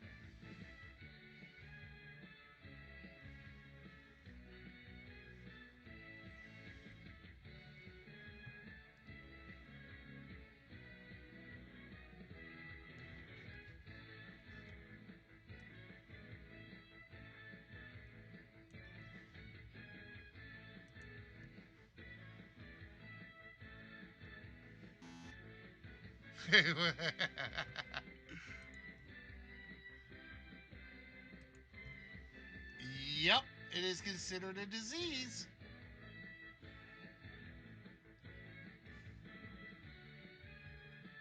Science for 8. And we reveal fire drill. All right. Fire drill is basically it's a visual puzzle. Okay? It could be one of multiple types. So this fire drill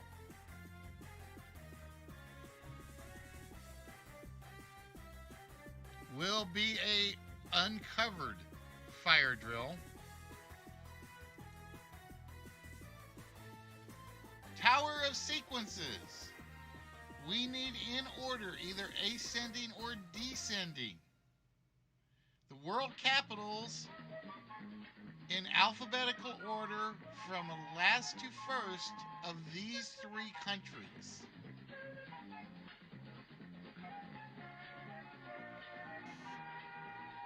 Roy, you are in first. Let's all play What's My Line? From last to first, you had Germany, England, France. No, it is not Germany, England, France.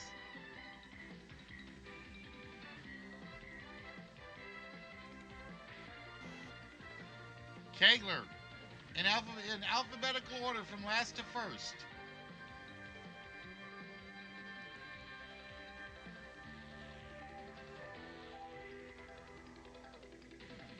capital of France is Paris. The capital of England is London. The capital of Germany is Berlin. It will pick either last to first or first to last, which means Kegler has won the fire drill. And Kegler, which desk would you like? You can keep the red desk, or you can claim the green or blue one. Now, I got news for you. I took that idea of a puzzle straight out of Mental Samurai. They actually do that. It will list 3 clues, and you have to put them either in alphabetical order or anti-alphabetical order. And pay attention because that is going to come up. This early, not really, Roy, because only Kegler has a square on the board. So there is no point in you and Rose having the second fire drill. Now, if one of those other 2 desks had a square on it, then yes, there would have been a reason to change desks. All right, Kegs. Because we don't need the second fire drill, where would you like to go?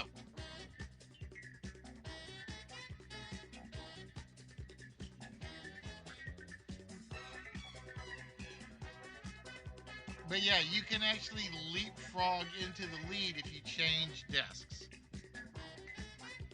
All right, we're going 12th grade music. And we are going to reveal a question. And here is your question. If you were to play a Telecaster, what instrument would you be playing? If you were to play a Telecaster, what instrument would you be playing? Roy, you are in first.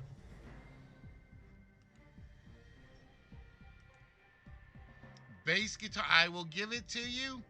It is more of an electric guitar, but that is close enough to count. And you now have a blue square on the board, right, Roy? And you now no longer need to answer any questions in music. You don't have to answer any in the 12th unless you lose a square. And you can lose squares in this game. All right, Roy, which category and grade would you like?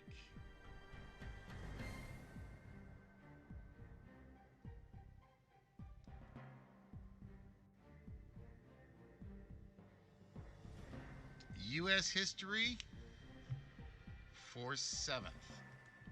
7th grade U.S. History, and we are going to reveal another question.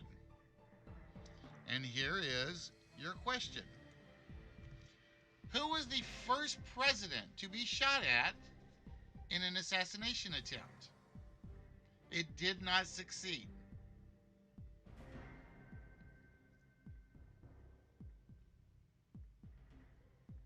Who was the first president to be shot at in an assassination attempt?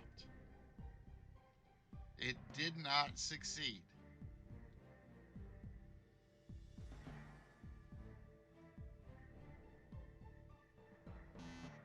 Roy, you are in first.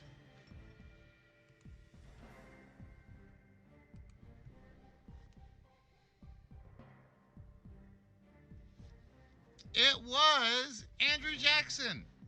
Andrew Jackson was the first U.S. president that somebody attempted to assassinate. And that gives Roy his second square on the board. You now have it in U.S. history. You also have a 7th grade one. All right, Roy, where do we go next?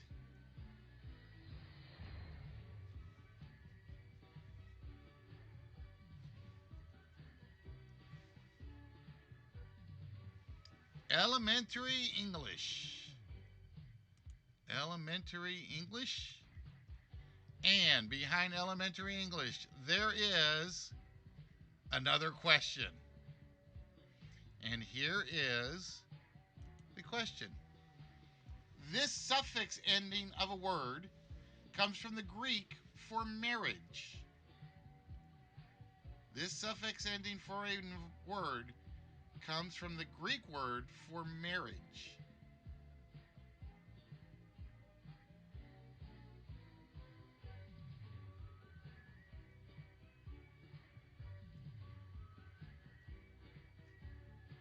Yep, this one would be considered elementary. Actually, I will be fair. I would say if the questions were in exact order, I'd probably put this about 11th.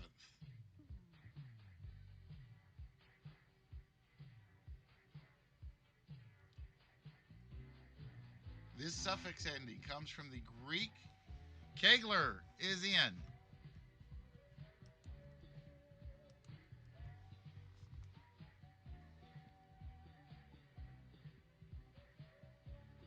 It is gammy, as in polygamy, bigamy, monogamy. It is gamey. And with that, Kegler now has an elementary board and an English board. All right, Kegs, where do we go next?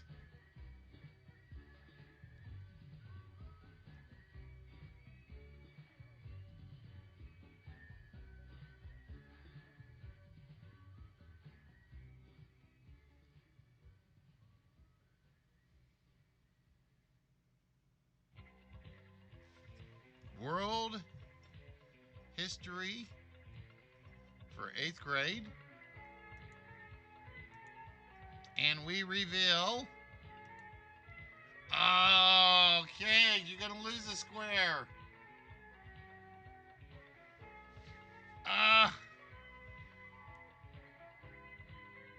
Actually, I don't think you have 11th, 8th, or let's see. So, would you prefer to lose your history or your English or elementary or 7th?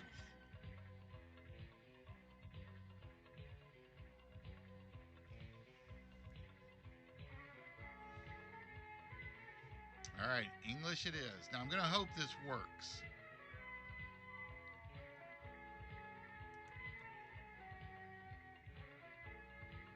This is the one part I never tested.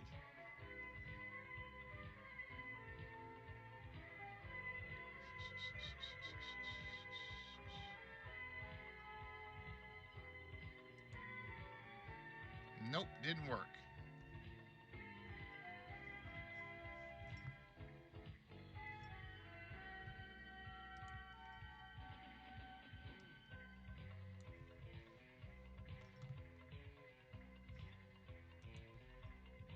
So we go to English and elementary. You can see if that fixes that.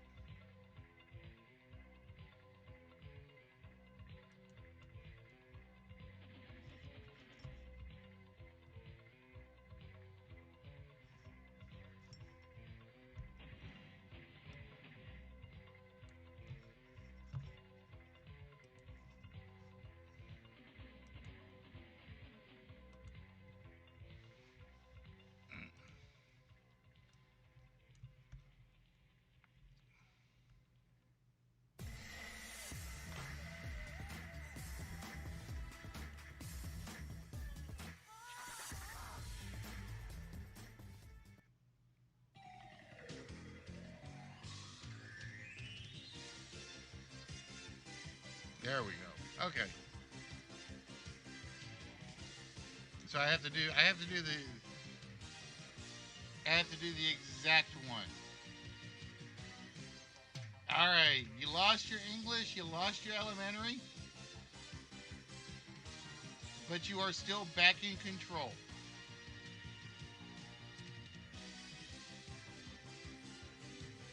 So Kegs, where do we go next?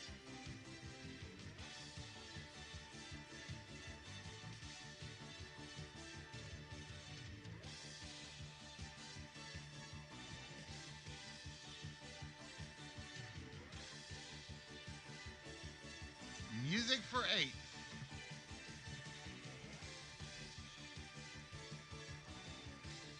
And we reveal another question. What are the first 3 animals mentioned in the song Home on the Range?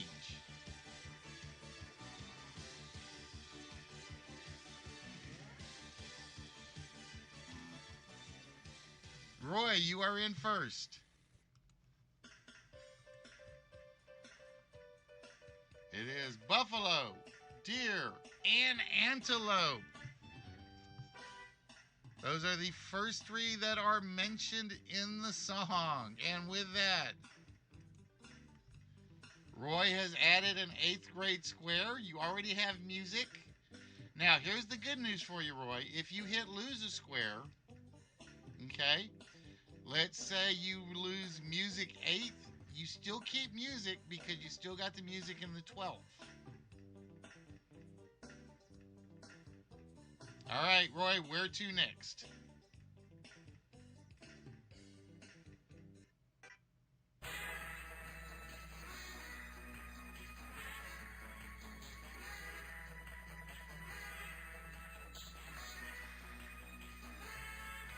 Science for 7th. 7th grade science. And we reveal a question. And here is your 7th grade science question. Which science magazine once sponsored the first great international paper airplane contest in 1967? Which science magazine once sponsored the first great international paper airplane contest in 1967? Roy, you are in first.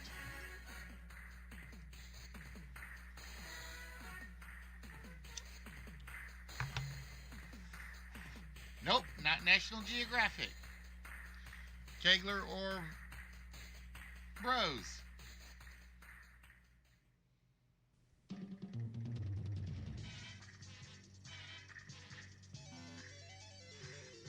Rose, you are in.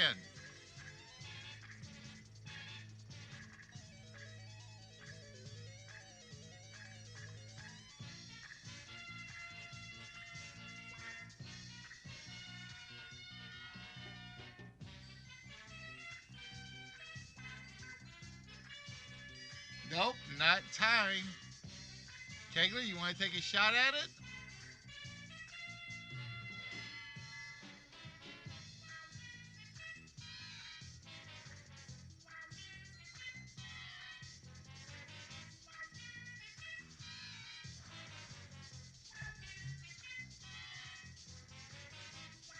Nope, it was Scientific American. It was Scientific American. Now, I'm going to press something and see.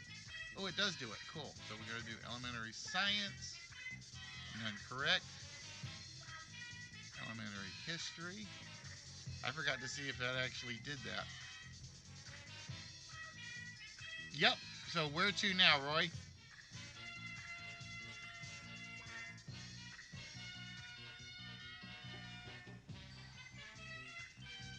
Elementary geography. And we reveal another question. And here is the question. What is the state flower of California?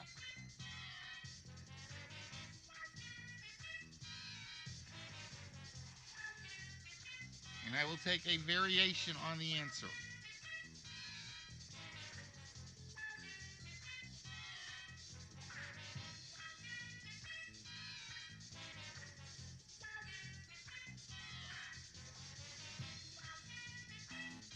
Roy is in first. It is the golden poppy. It is indeed the golden poppy. And that gives Roy a huge 4 grades and 3 subjects lead.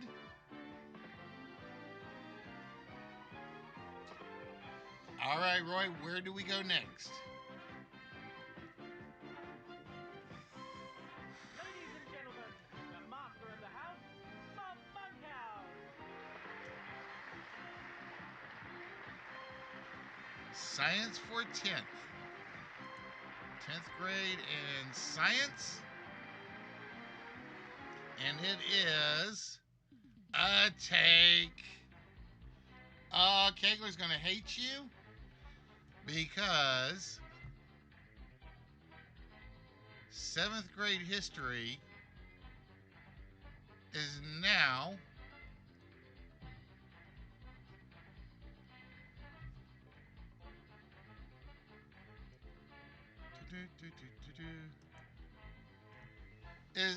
Roy's as well.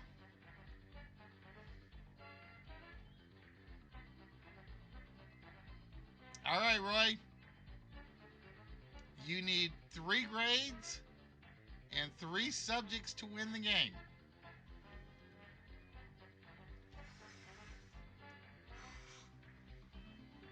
Where do we go next?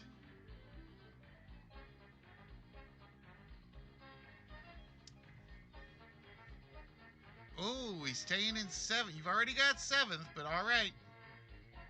7th grade English. And we reveal another question. And here is the question. This suffix ending comes from the Greek for nourishment.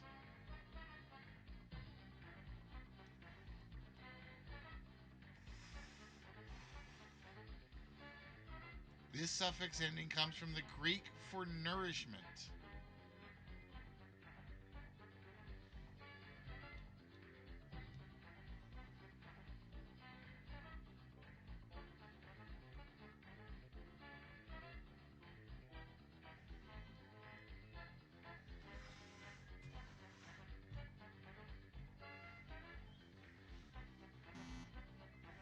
Roy, you are in.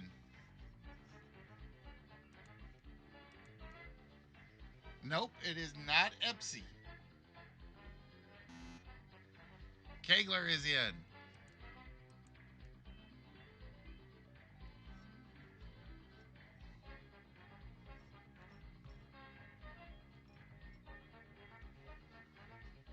Troph is what we were looking. Troph or trophy. I would have taken either or. And with that, Kegler gets his red 7th grade square back.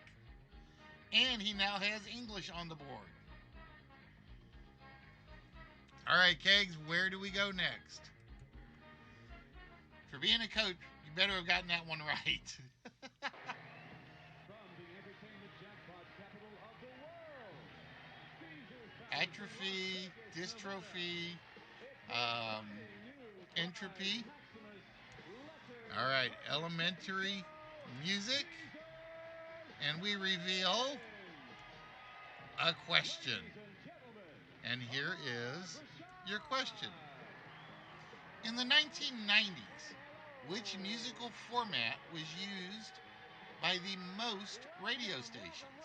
Welcome to Las Vegas and welcome to Caesar's Challenge. Now, this is a game show where you not Roy, only you are win in. beautiful prizes, but also this $45,000 Lincoln Mark 8. No, not CDs. What musical format? What music format? Try again. I will be generous.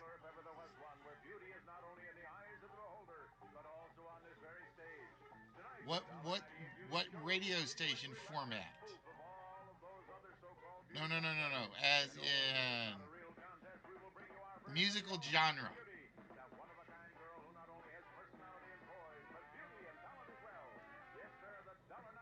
What musical genre was used by the most radio stations? No, it is not techno. Kegler or Bros? Kegler is in.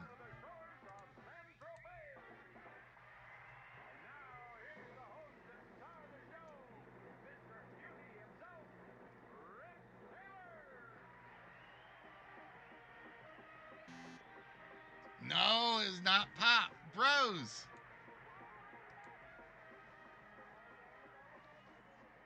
the 1990s, which musical genre was used by the most radio stations? It was not techno. It was not pop.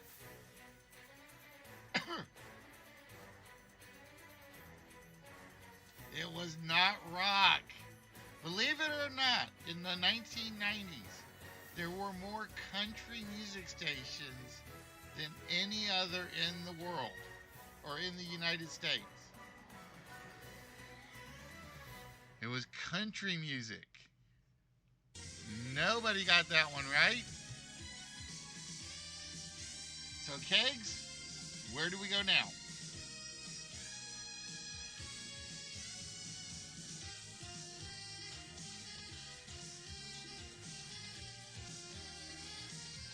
U.S. History Elementary. Elementary in U.S. History. And we reveal another question. Basically, they are playing to catch you at the moment, Roy. If it gets to a point where nobody can complete the board, then it's whoever's got the best board total.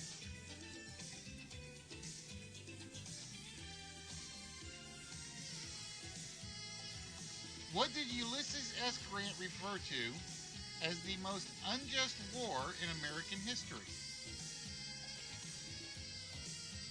What war did Ulysses S. Grant refer to? Roy, you are in. No, it is not the Civil War.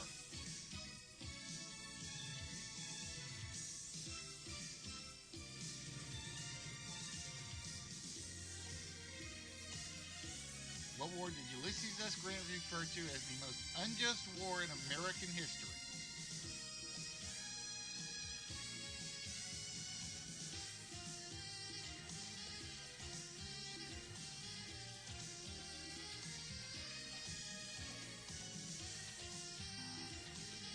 Kegler, you are in.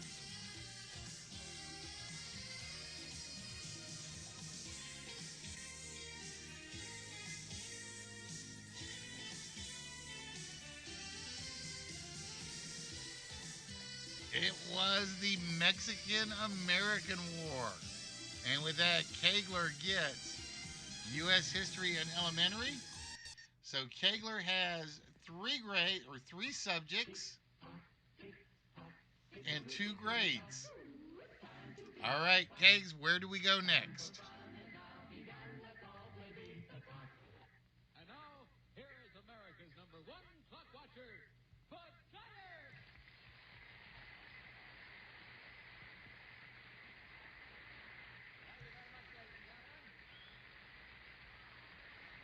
Geography for 12. All right, and we reveal another question on the board. What autonomous region of China contains Jishan, believed to be the highest habitable town on Earth? What autonomous region of China contains Jishan, believed to be the highest habitable town on Earth?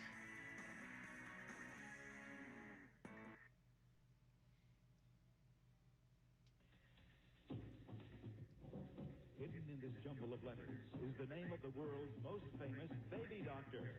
Can you find it? Now you see it. That's how we play. Oh, nobody taking a guess at this one. Oh, there we go. Roy in. See it. All right, Roy. You see it. And here's the host of our Nope, show, not Hong Kong. Henry. Thank you. Hi, everybody. Welcome again to Now You See It.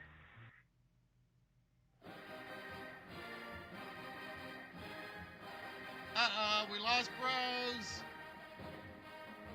Bros, where'd you go?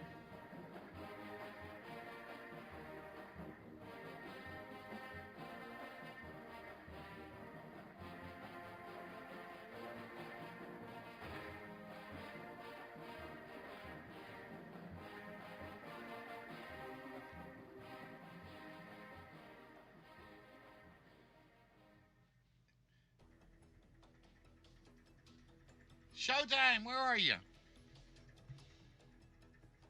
It froze on you. All right, it is.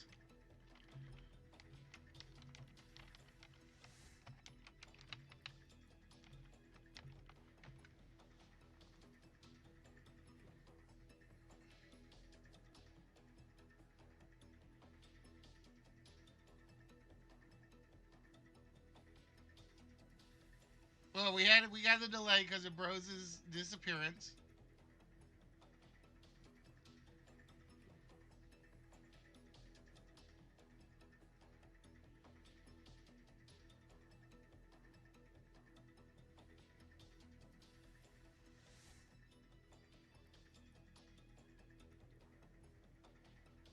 What autonomous region of China contains Xishan, believed to be the highest habitable town?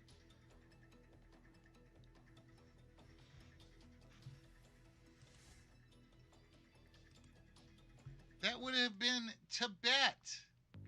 Tibet has the highest habitable town on Earth.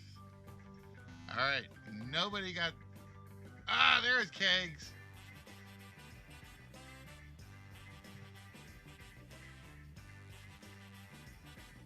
No, Bros is not back yet.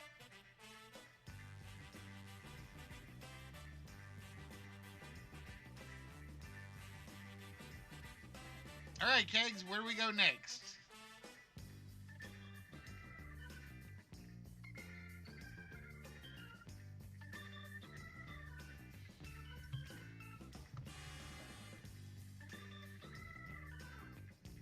I think Show ran away as well. Damn it, Show. All right, science for 12. 12th grade. Science. And we reveal free square. You know what that means, Kegs? You don't even have to answer a question. That square is now officially yours.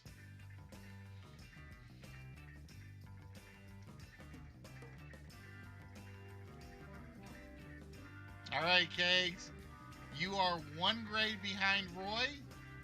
You are tied with him for subjects.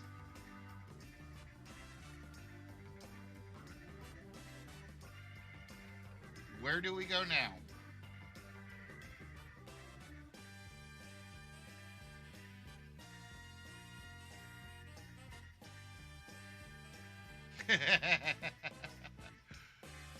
One, two, three, four. 1, 2, 3.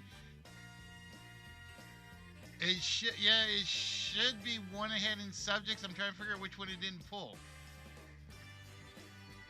Oh, it left a history one in there. Don't know why. All right, 11th grade history. And is it a question? Is it a fire drill? It is a question. All right, here is your 11th grade question. Ah! I gotta go find one. I forgot my history one.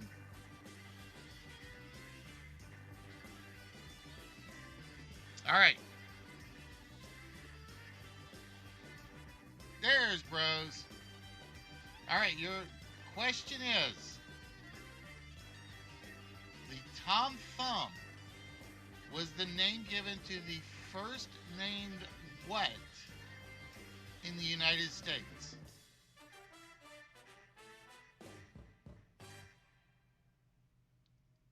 The Tom Thumb was the first named what? Roy, you are up first.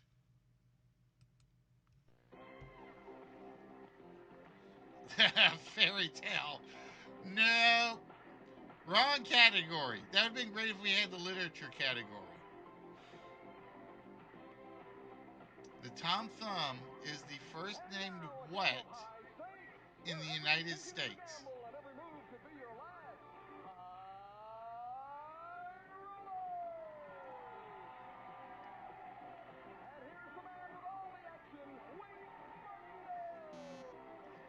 Kegler, you are in.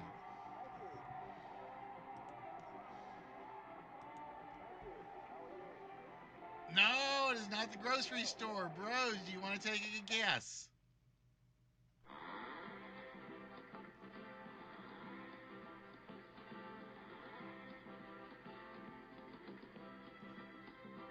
Three of these boxes will break the $6,000 bank. Is this one of them? Or is it this one? Or this The one? Tom Thumb was the We'll find first out in a moment named in this what game of hide and seek as in the these United nine States? celebrities Nope. It was the game first go-by. named steam locomotive. It was the first named steam locomotive. I would have taken locomotive or railroad or any variation thereof. Liz Cronin, Robert Hedges, All right, Kegs, and Marjo where do we go Butler. now? All join us in playing Break the Bank. Now meet our host, Tom Kennedy.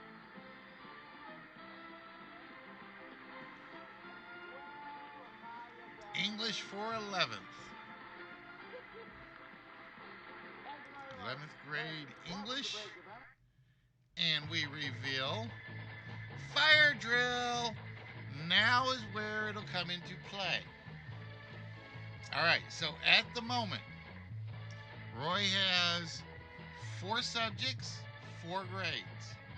Kegler has 3 subjects and 3 grades. Bros, you don't have anything. So whoever gets this fire drill first and correct can claim whichever desk they like. Are you ready for your fire drill, ladies and gentlemen? It's a toss-up. So this is a toss-up question.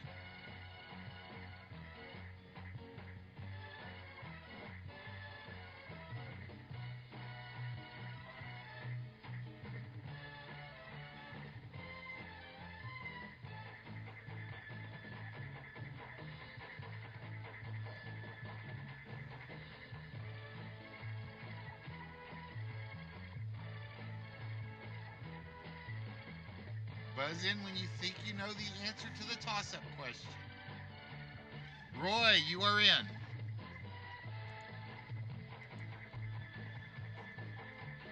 Roy says Abraham Lincoln.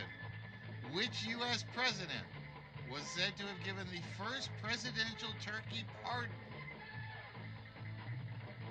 It was Abraham Lincoln. It was indeed Abraham Lincoln. All right, Roy, so you have a decision to make. Would you like to keep the blue desk? Or would you like Kegler's red desk? Or would you like Bros' green desk? You are going to keep your desk. All right. That means the next fire drill is between Bros and Kegler. All right? Switch with Bros. So, Bros, if you get this fire drill first, you can claim the red desk. Kegler, if you get it first, you can claim the red or green desk. Here is fire drill number 2.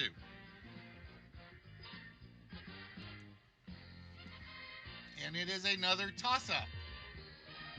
Yes, you are safe.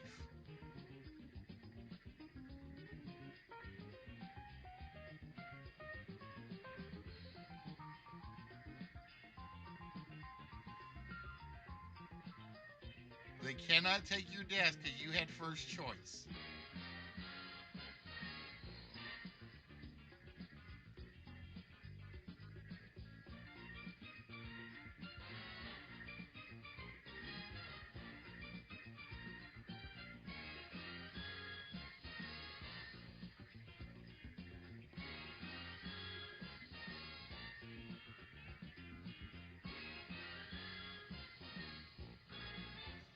In what would you find the central vein known as the midrib?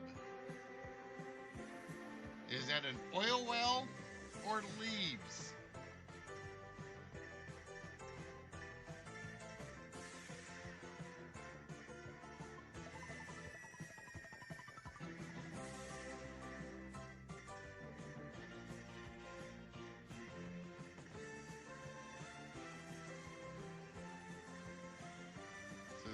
Kegler and Bros. In which would you find the central vein known as the midrib?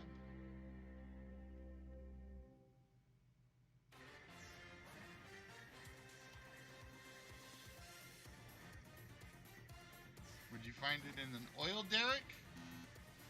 Kegler. Where would you find the midrib?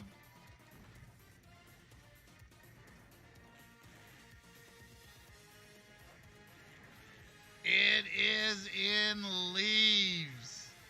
I do not know what the center pipe of an oil derrick is. I do know it is not called a midrib. All right, Kegler, would you like to keep your red desk or would you like the green desk?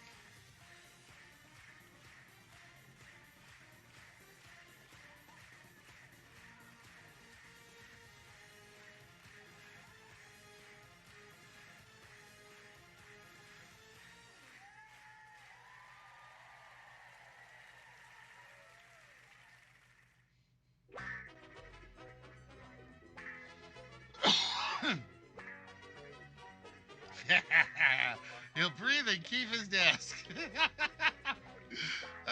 So what do you think about the fire drill part?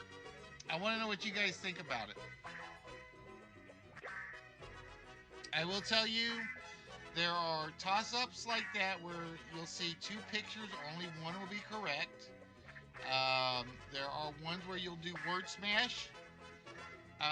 There's the alphabetical order.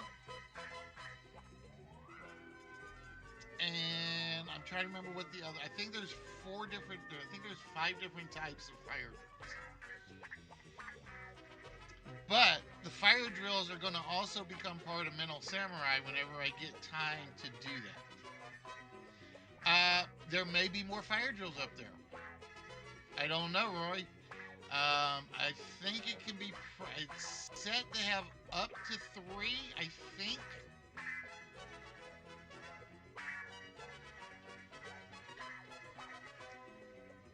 All right, Roy. Which category and grade would you like?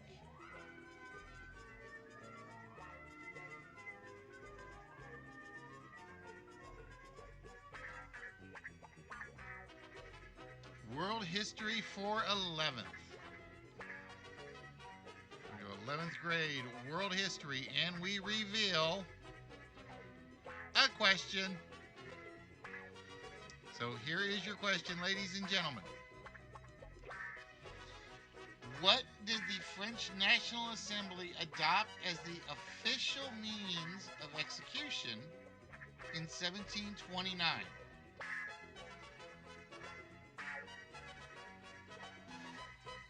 Kegler, you are in.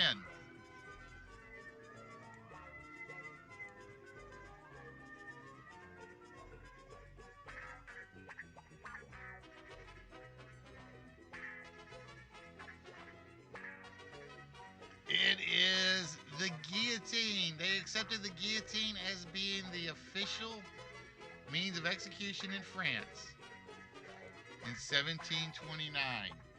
Uh-oh. Kegler only needs 3 subjects.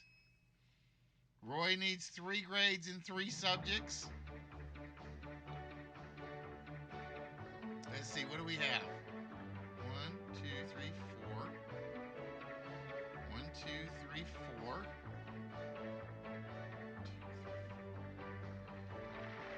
All right, Kegs. Where do we go next?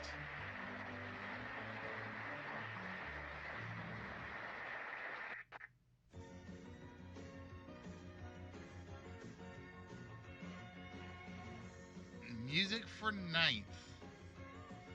All right, 9th grade music. Roy can use the grade. Kegler needs both. And we have a question. Here is your question.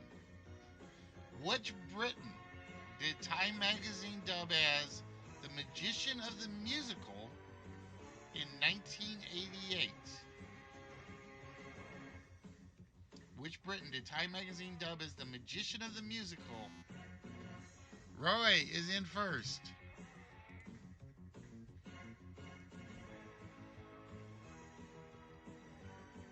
It was Andrew Lloyd Webber. It was indeed Andrew Lloyd Webber. Roy, you are. How did we miss it? Did I miss a subject? 1, 2. No, okay. You are 3 grades and 2 subjects away.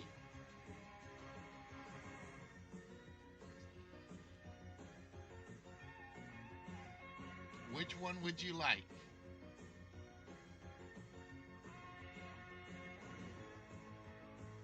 World history for 9th grade.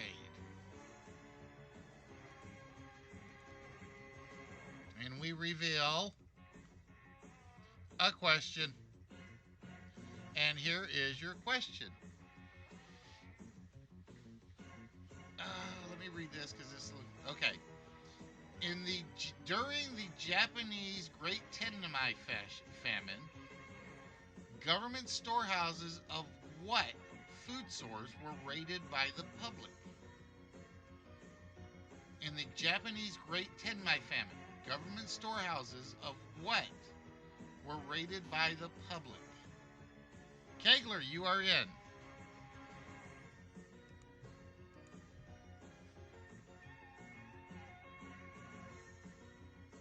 It was indeed rice. During the Great Tenmai, which is rice famine, government storehouses of rice were raided by the public. All right, let's see what Kegs needs. Kegs needs geography, history, and music. He also needs grades 8 and 10. So, Kegs, where do we go?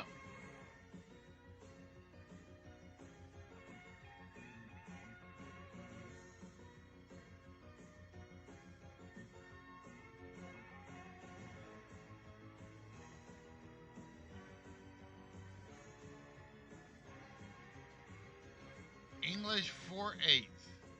You don't need English, but you do need the 8th grade one. 8th grade English. And we reveal another question. This suffix comes from the Old English to specify a direction. This word suffix comes from the Old English to specify a direction. And that is any direction. Kegler is in.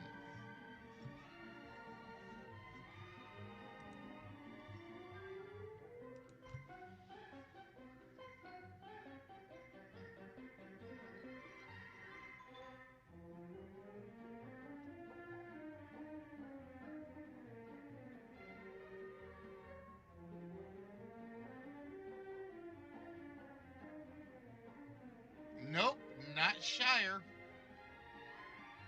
Rose or Roy? Roy is in.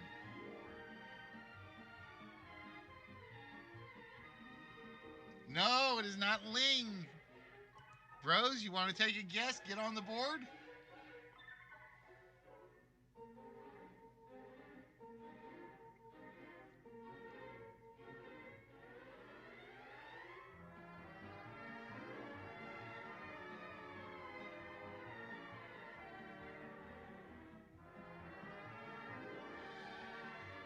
No, it is Ward. W-A-R-D.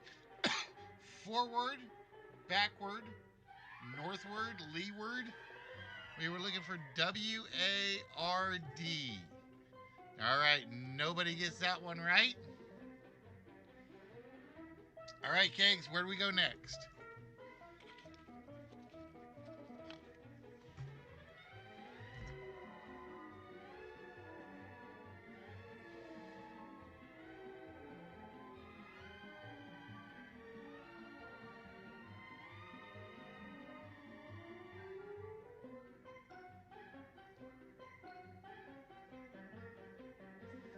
history for 8th. 8th grade history.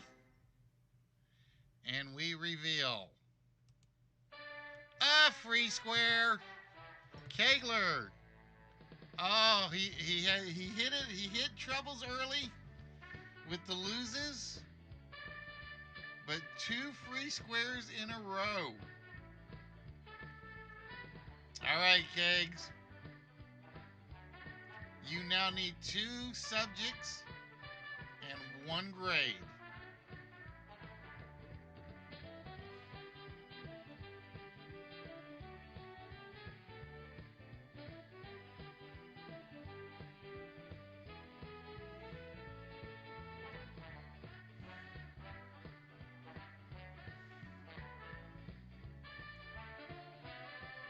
Music for 7th. 7th grade music. And it is another question. What genre of music did the Jewish group Schlock Rock adopt for the song Yo-Yo Yarmulke? If I can never say Yarmulke. Whatever the hat thing is. I know that's what it is. What genre of music did the Jewish group Schlock Rock adopt for the song Yo-Yo Yarmulke? Roy is in first.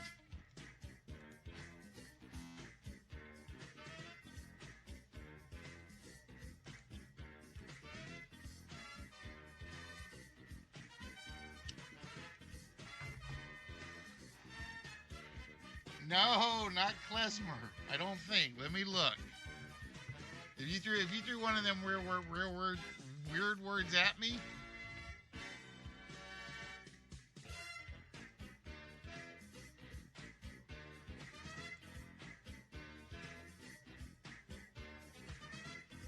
nope, not klezmer.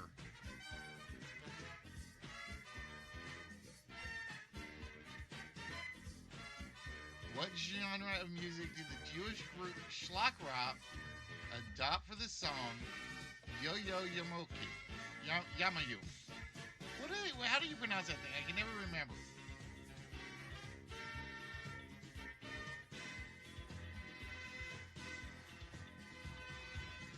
Well, if it had put a certain word, if it had put a certain genre in there, I would have accepted it.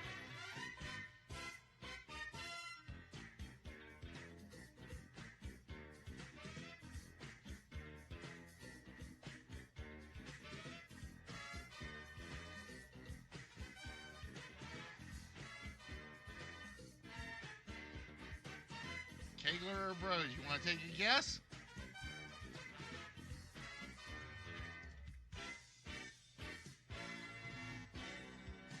Kegler.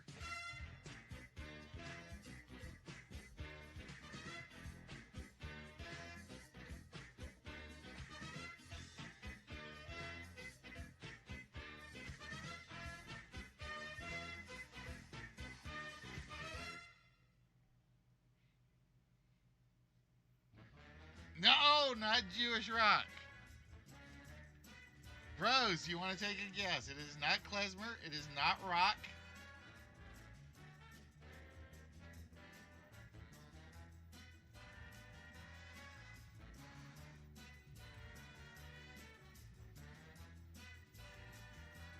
You want to take a guess, bros?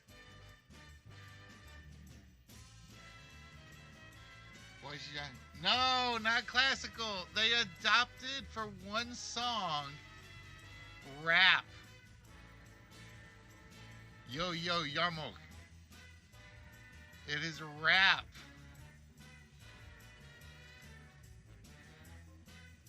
All right, Kegs, where do we go now?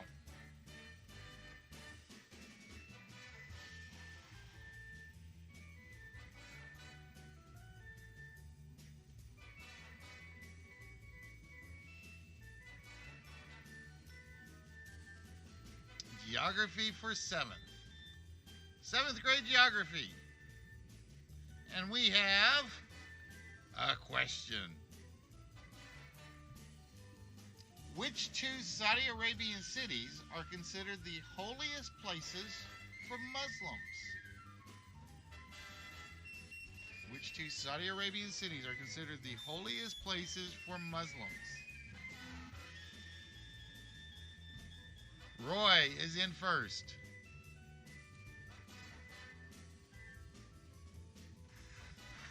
It is indeed Mecca and Medina.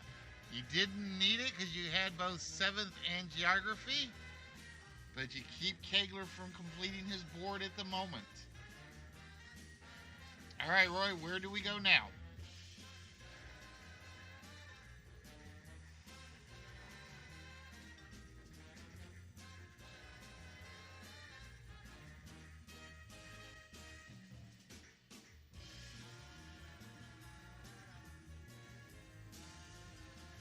World History for 10th.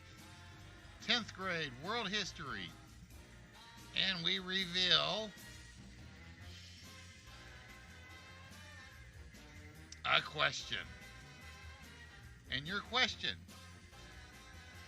what was the nationality of the last emperor of India?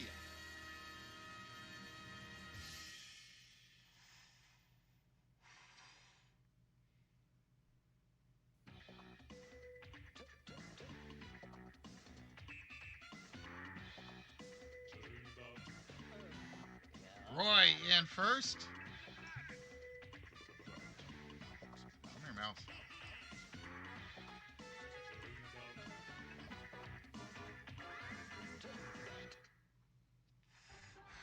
He was British.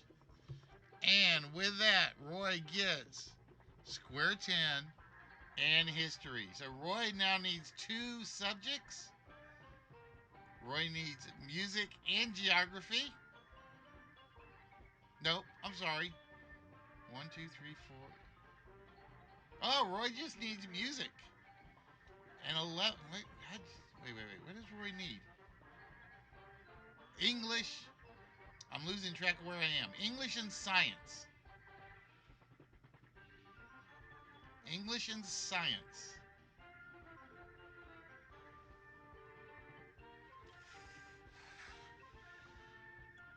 All right, Roy, where do we go next?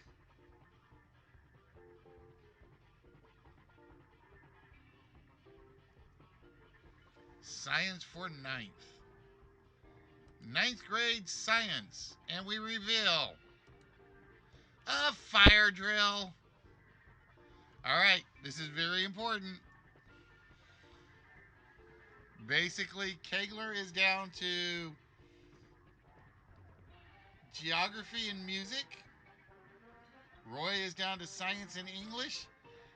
Kegler only needs 10th grade.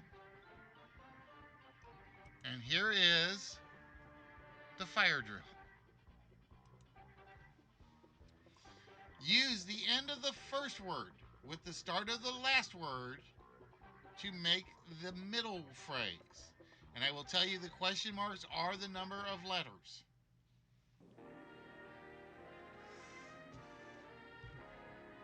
Revlon, the greatest name in cosmetics, presents the 1, 2, 4, 8, 16, 32, 64. Yes, the $64,000 question. And now, the star of our show, where knowledge is king and the reward king size. Have art.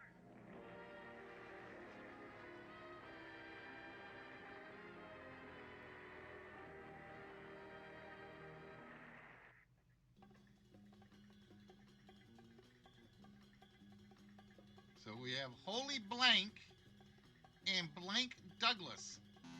Kegler is in.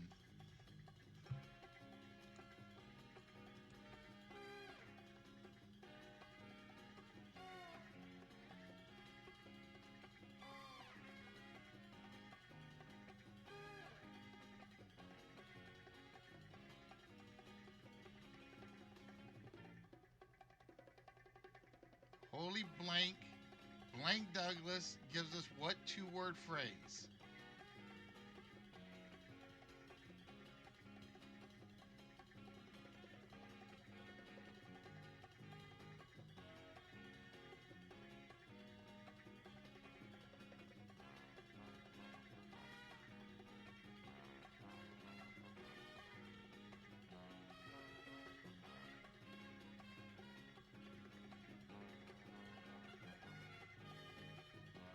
What? So we have Moly Blank.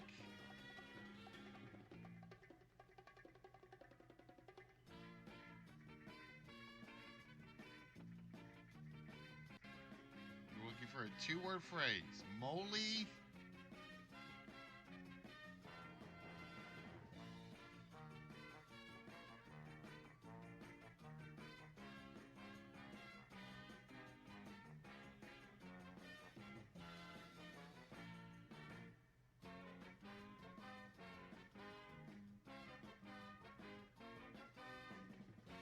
Moly Michael is not what we are looking for. Roy Bros?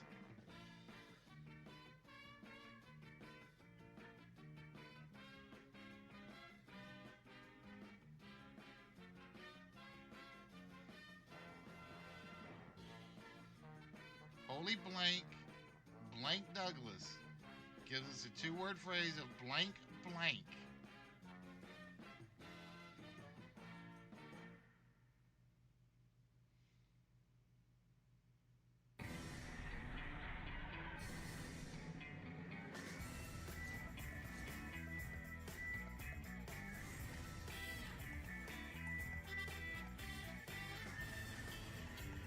Uh-oh, I don't think they've got it.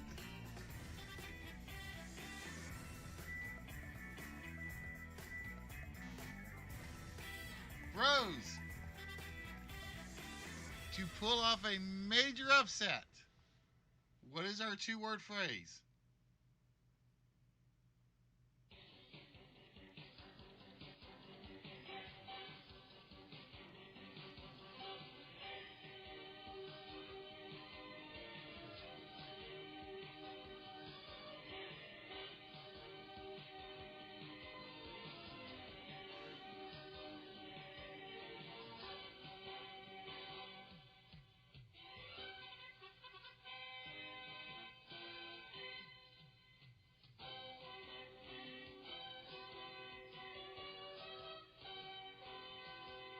Molly Frederick. No, not what we are looking for. Roy, you want to take a guess?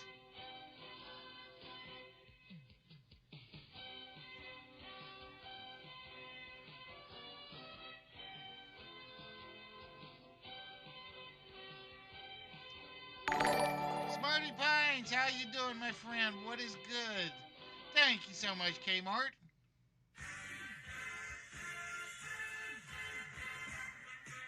Hey, Red, how we doing? I thank you for that, my friend. We are slowly wrapping up Make the Grade.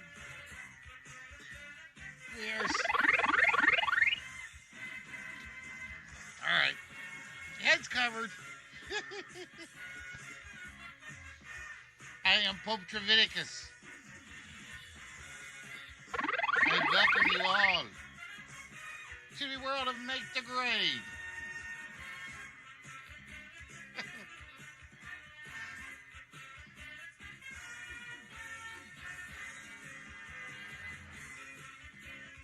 Roy would no guess. It is Holy Ghost, Buster Douglas, or Ghostbusters. Ghostbuster is what we were looking for. All right, we go back to the board because that means no fire drill trade. We were looking for Ghostbuster. All right, Roy.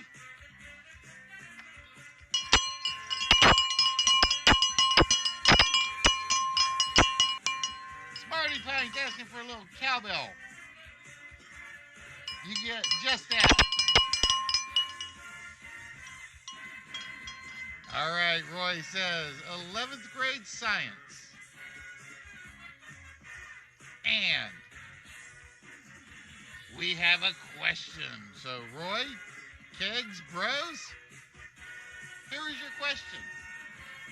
What does a Fujita scale measure? A Fujita scale measure?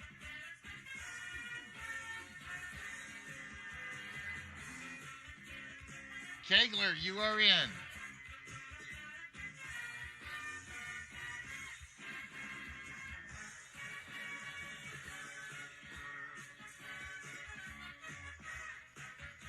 is tornado intensity or tornado strength. And with that, Kegler. Did you need either of those? Oh, you did not. Oh, Roy got you. Have a good one, Smarty. Enjoy yourself. And next time I see you, we will share a beer. Because I think all I got right now is we try to get sponsored by Dr. Pepper, but they don't pay us any attention. All right, Kegs. Where do we go next? Music for 10th grade. Oh, this is a big one for Kegs. If he can get that, it's 2 squares on the board. And it is a question. Here's the question. What number completed the Janet Jackson title song, Rhythm Nation blank? Roy is in.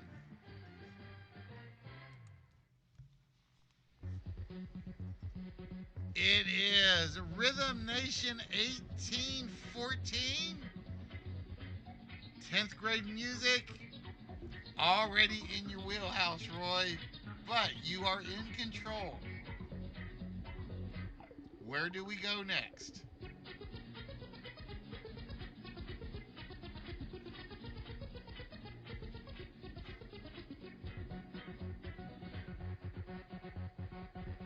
Music for 11th. Oh, he's going to try to shut you out, Kegs. 11th grade music. And we have a fire drill. This is very, very important. Because this either shuts Keg out of the music category,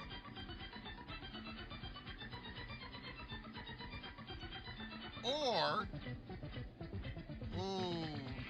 leaves Roy with some options. All right, guys.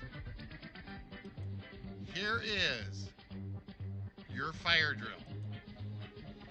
Initial impressions. These are 2 individuals. Take the initials of both individuals, put them together to make one word that relates to music.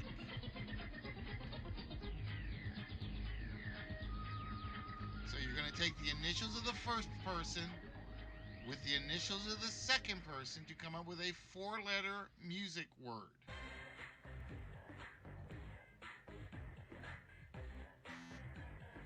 Roy, you are in.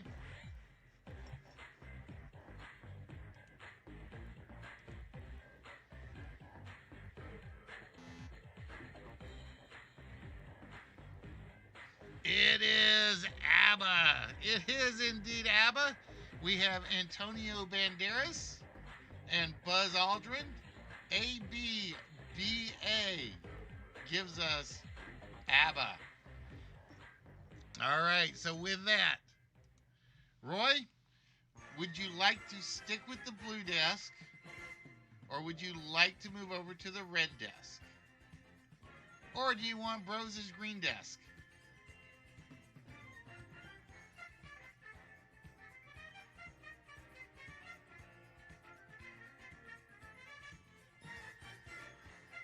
You have a decision to make. You both need 2 subjects. You both need 1 grade.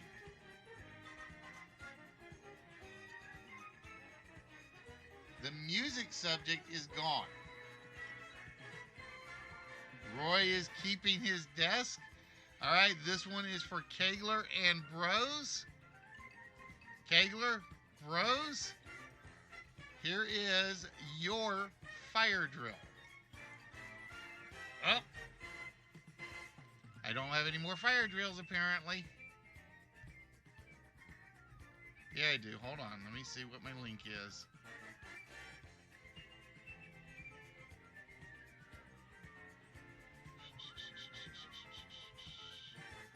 Uh-oh. That's not good. What is my...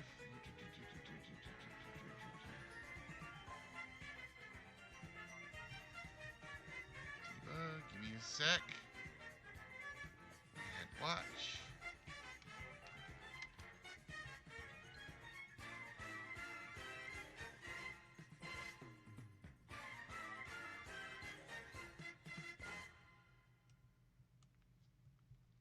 All right, give me 1 minute.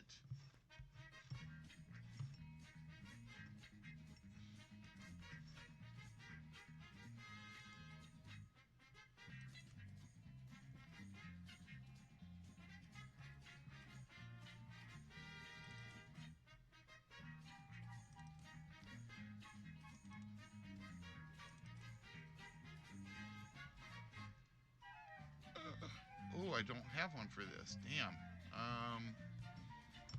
Give me 1 minute. I gotta grab a picture really quick.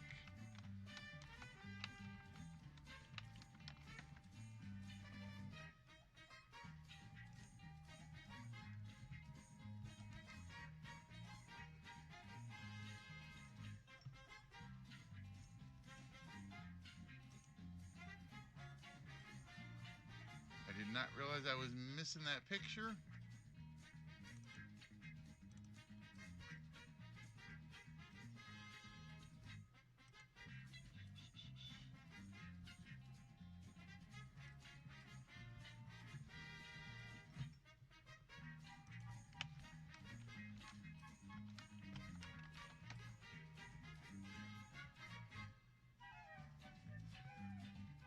That's the one I want.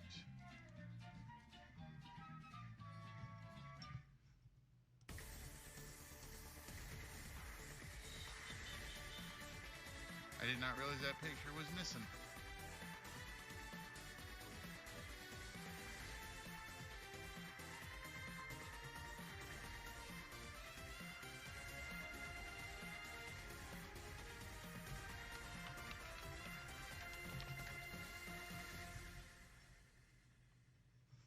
All right, there we go.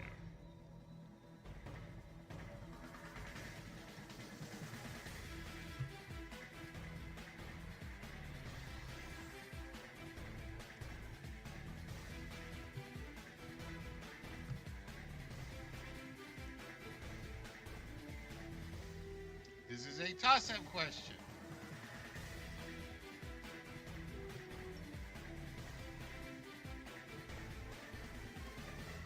So this is for Kegler and Bros. Which television game has 10 players And shows you one half of the question. for $10,000 and a brand new car? The answer is. Whiskers is right. And Kegler is in. Jim Carrey. Yes, indeed. Hello there. Thank you very much. Your point, thank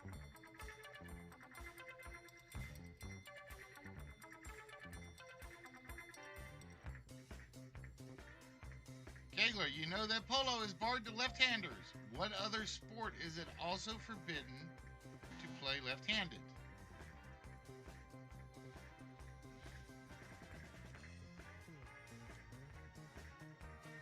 So, Kegler, it is high-a-lie. It is indeed high-a-lie. You cannot play left-handed because of the speed of the board or the game.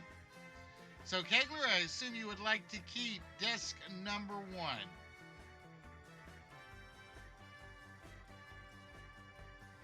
All right, Kegs. Or no, I'm sorry, Roy, you are in control because you won the fire drill. Which category, which grade and subject would you like?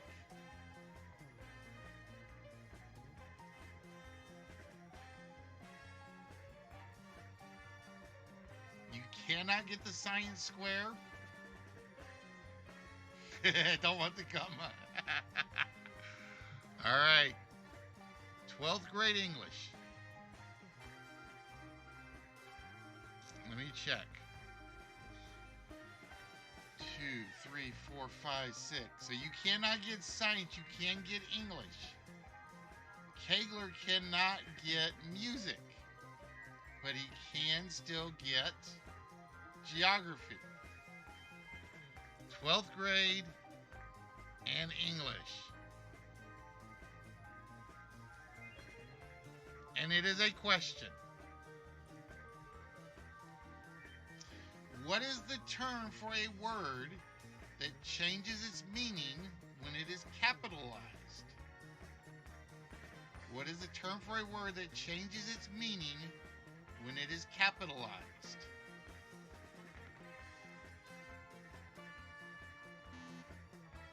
Roy is in first.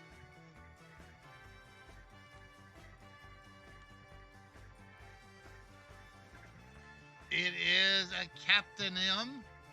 And with that, Roy, you now have English.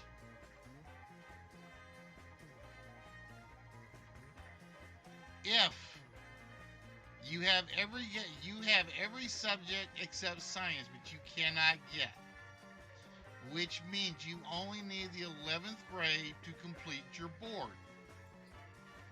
Kegler still needs geography. He also needs, what does he need? He needs 10th grade. All right? So you two are competing basically to get your grade completed first without it being locked out. The first player to do that, if Kegler can get geography as well. 11th grade U.S. history. If Roy gets this, he wins the game. And we are looking for a question. Which city was the home of corrupt political kingpin Boss Tweed? Roy is in. For the win, Roy.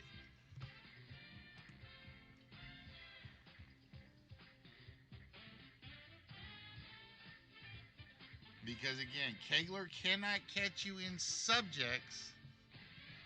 Is it New York City? It is New York City, and ladies and gentlemen, we have a winner. Roy has completed every subject on the board except science, which he cannot claim. He has completed every grade of school. Kegler had every subject except for geography, which he could have completed, but he had also needed a 10th grade question as well. Very nicely done, Roy. Congratulations. You have just made the grade. How does it feel?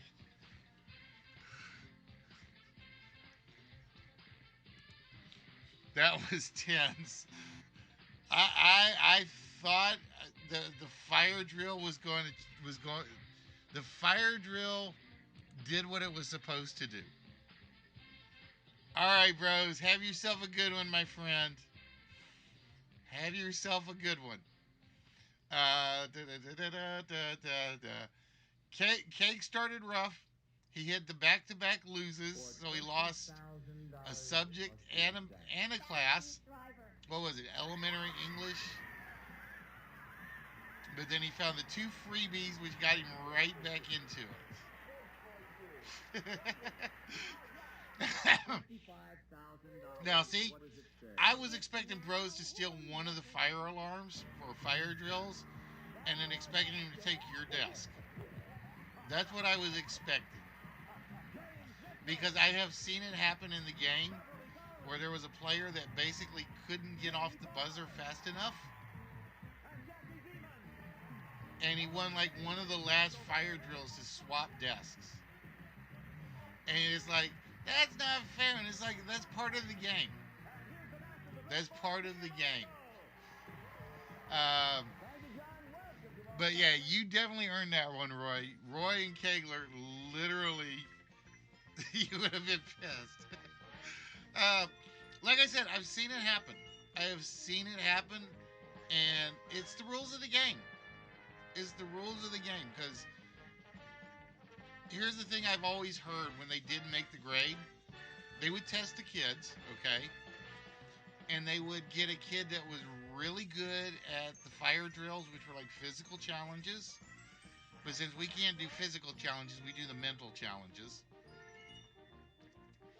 They'd get one that was a little bit good at both, and then one that was really good at the questions.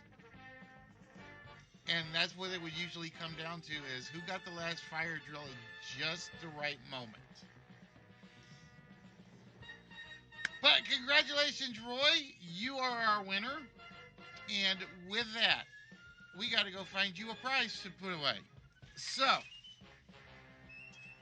don't have anything. Well, I'm trying to think. I don't have anything educational to go with the theme. So, we are going to choose at random for you, my friend.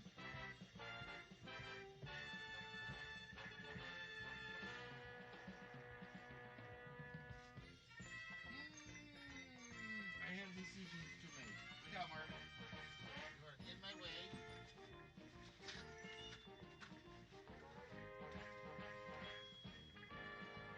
What do you like, Roy? What are you a fan of?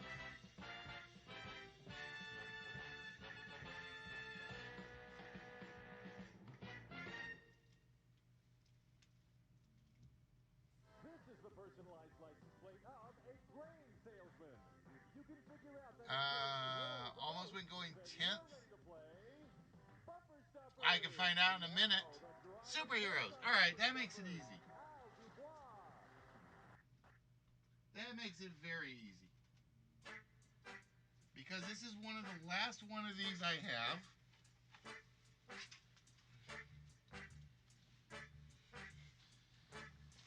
I don't think I cataloged it yet.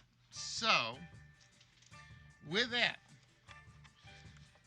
how about the God of Thunder?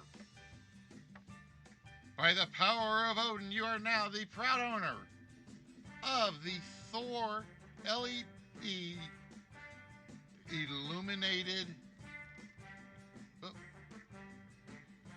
gallery collection. It is supposed to light up. I have never put batteries in. In fact, I've never opened it. So that, Roy, will be going to you, along with the Jaguar. Ta-da! So it is a twofer for you today, my friend. It is Thor and Jaguar. Thunder on the road, thunder in the air. And Kegler didn't do so bad himself, as he is walking out with the Batman Automobilia. Yep, I got it in the whisper. I will definitely keep it on file. I will keep it on file for future winnings. But these, my friends, are definitely yours at the moment. So congratulations.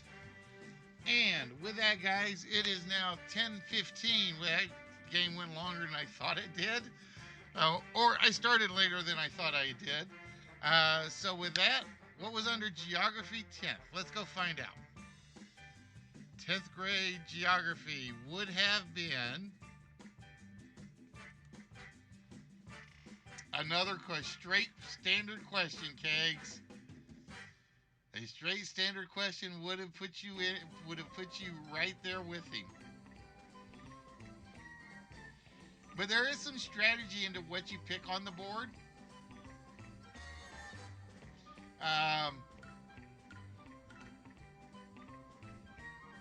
Yeah, as long as this is not a lose, right? I can just see it. He'll pick as like, lose a square. Damn it. All right, guys. So with that, we are going to wrap things up tonight. I am going to go see if I have the right window open. I do. Yay. Let's go see who is on. LK is actually on and running. So with that, everybody say hello to Liquid Courage, and we will see you guys. Now I'm going to admit that I've got to make sure I got this right. I'm going to be pulling some overtime either Saturday or Sunday, or both. So for the next couple of weeks. So either one night or the other, I will not be streaming. And it may be both, unfortunately. We'll have to wait and see. So with that, we are going to send you guys over to Liquid Courage if my raid stream works tonight.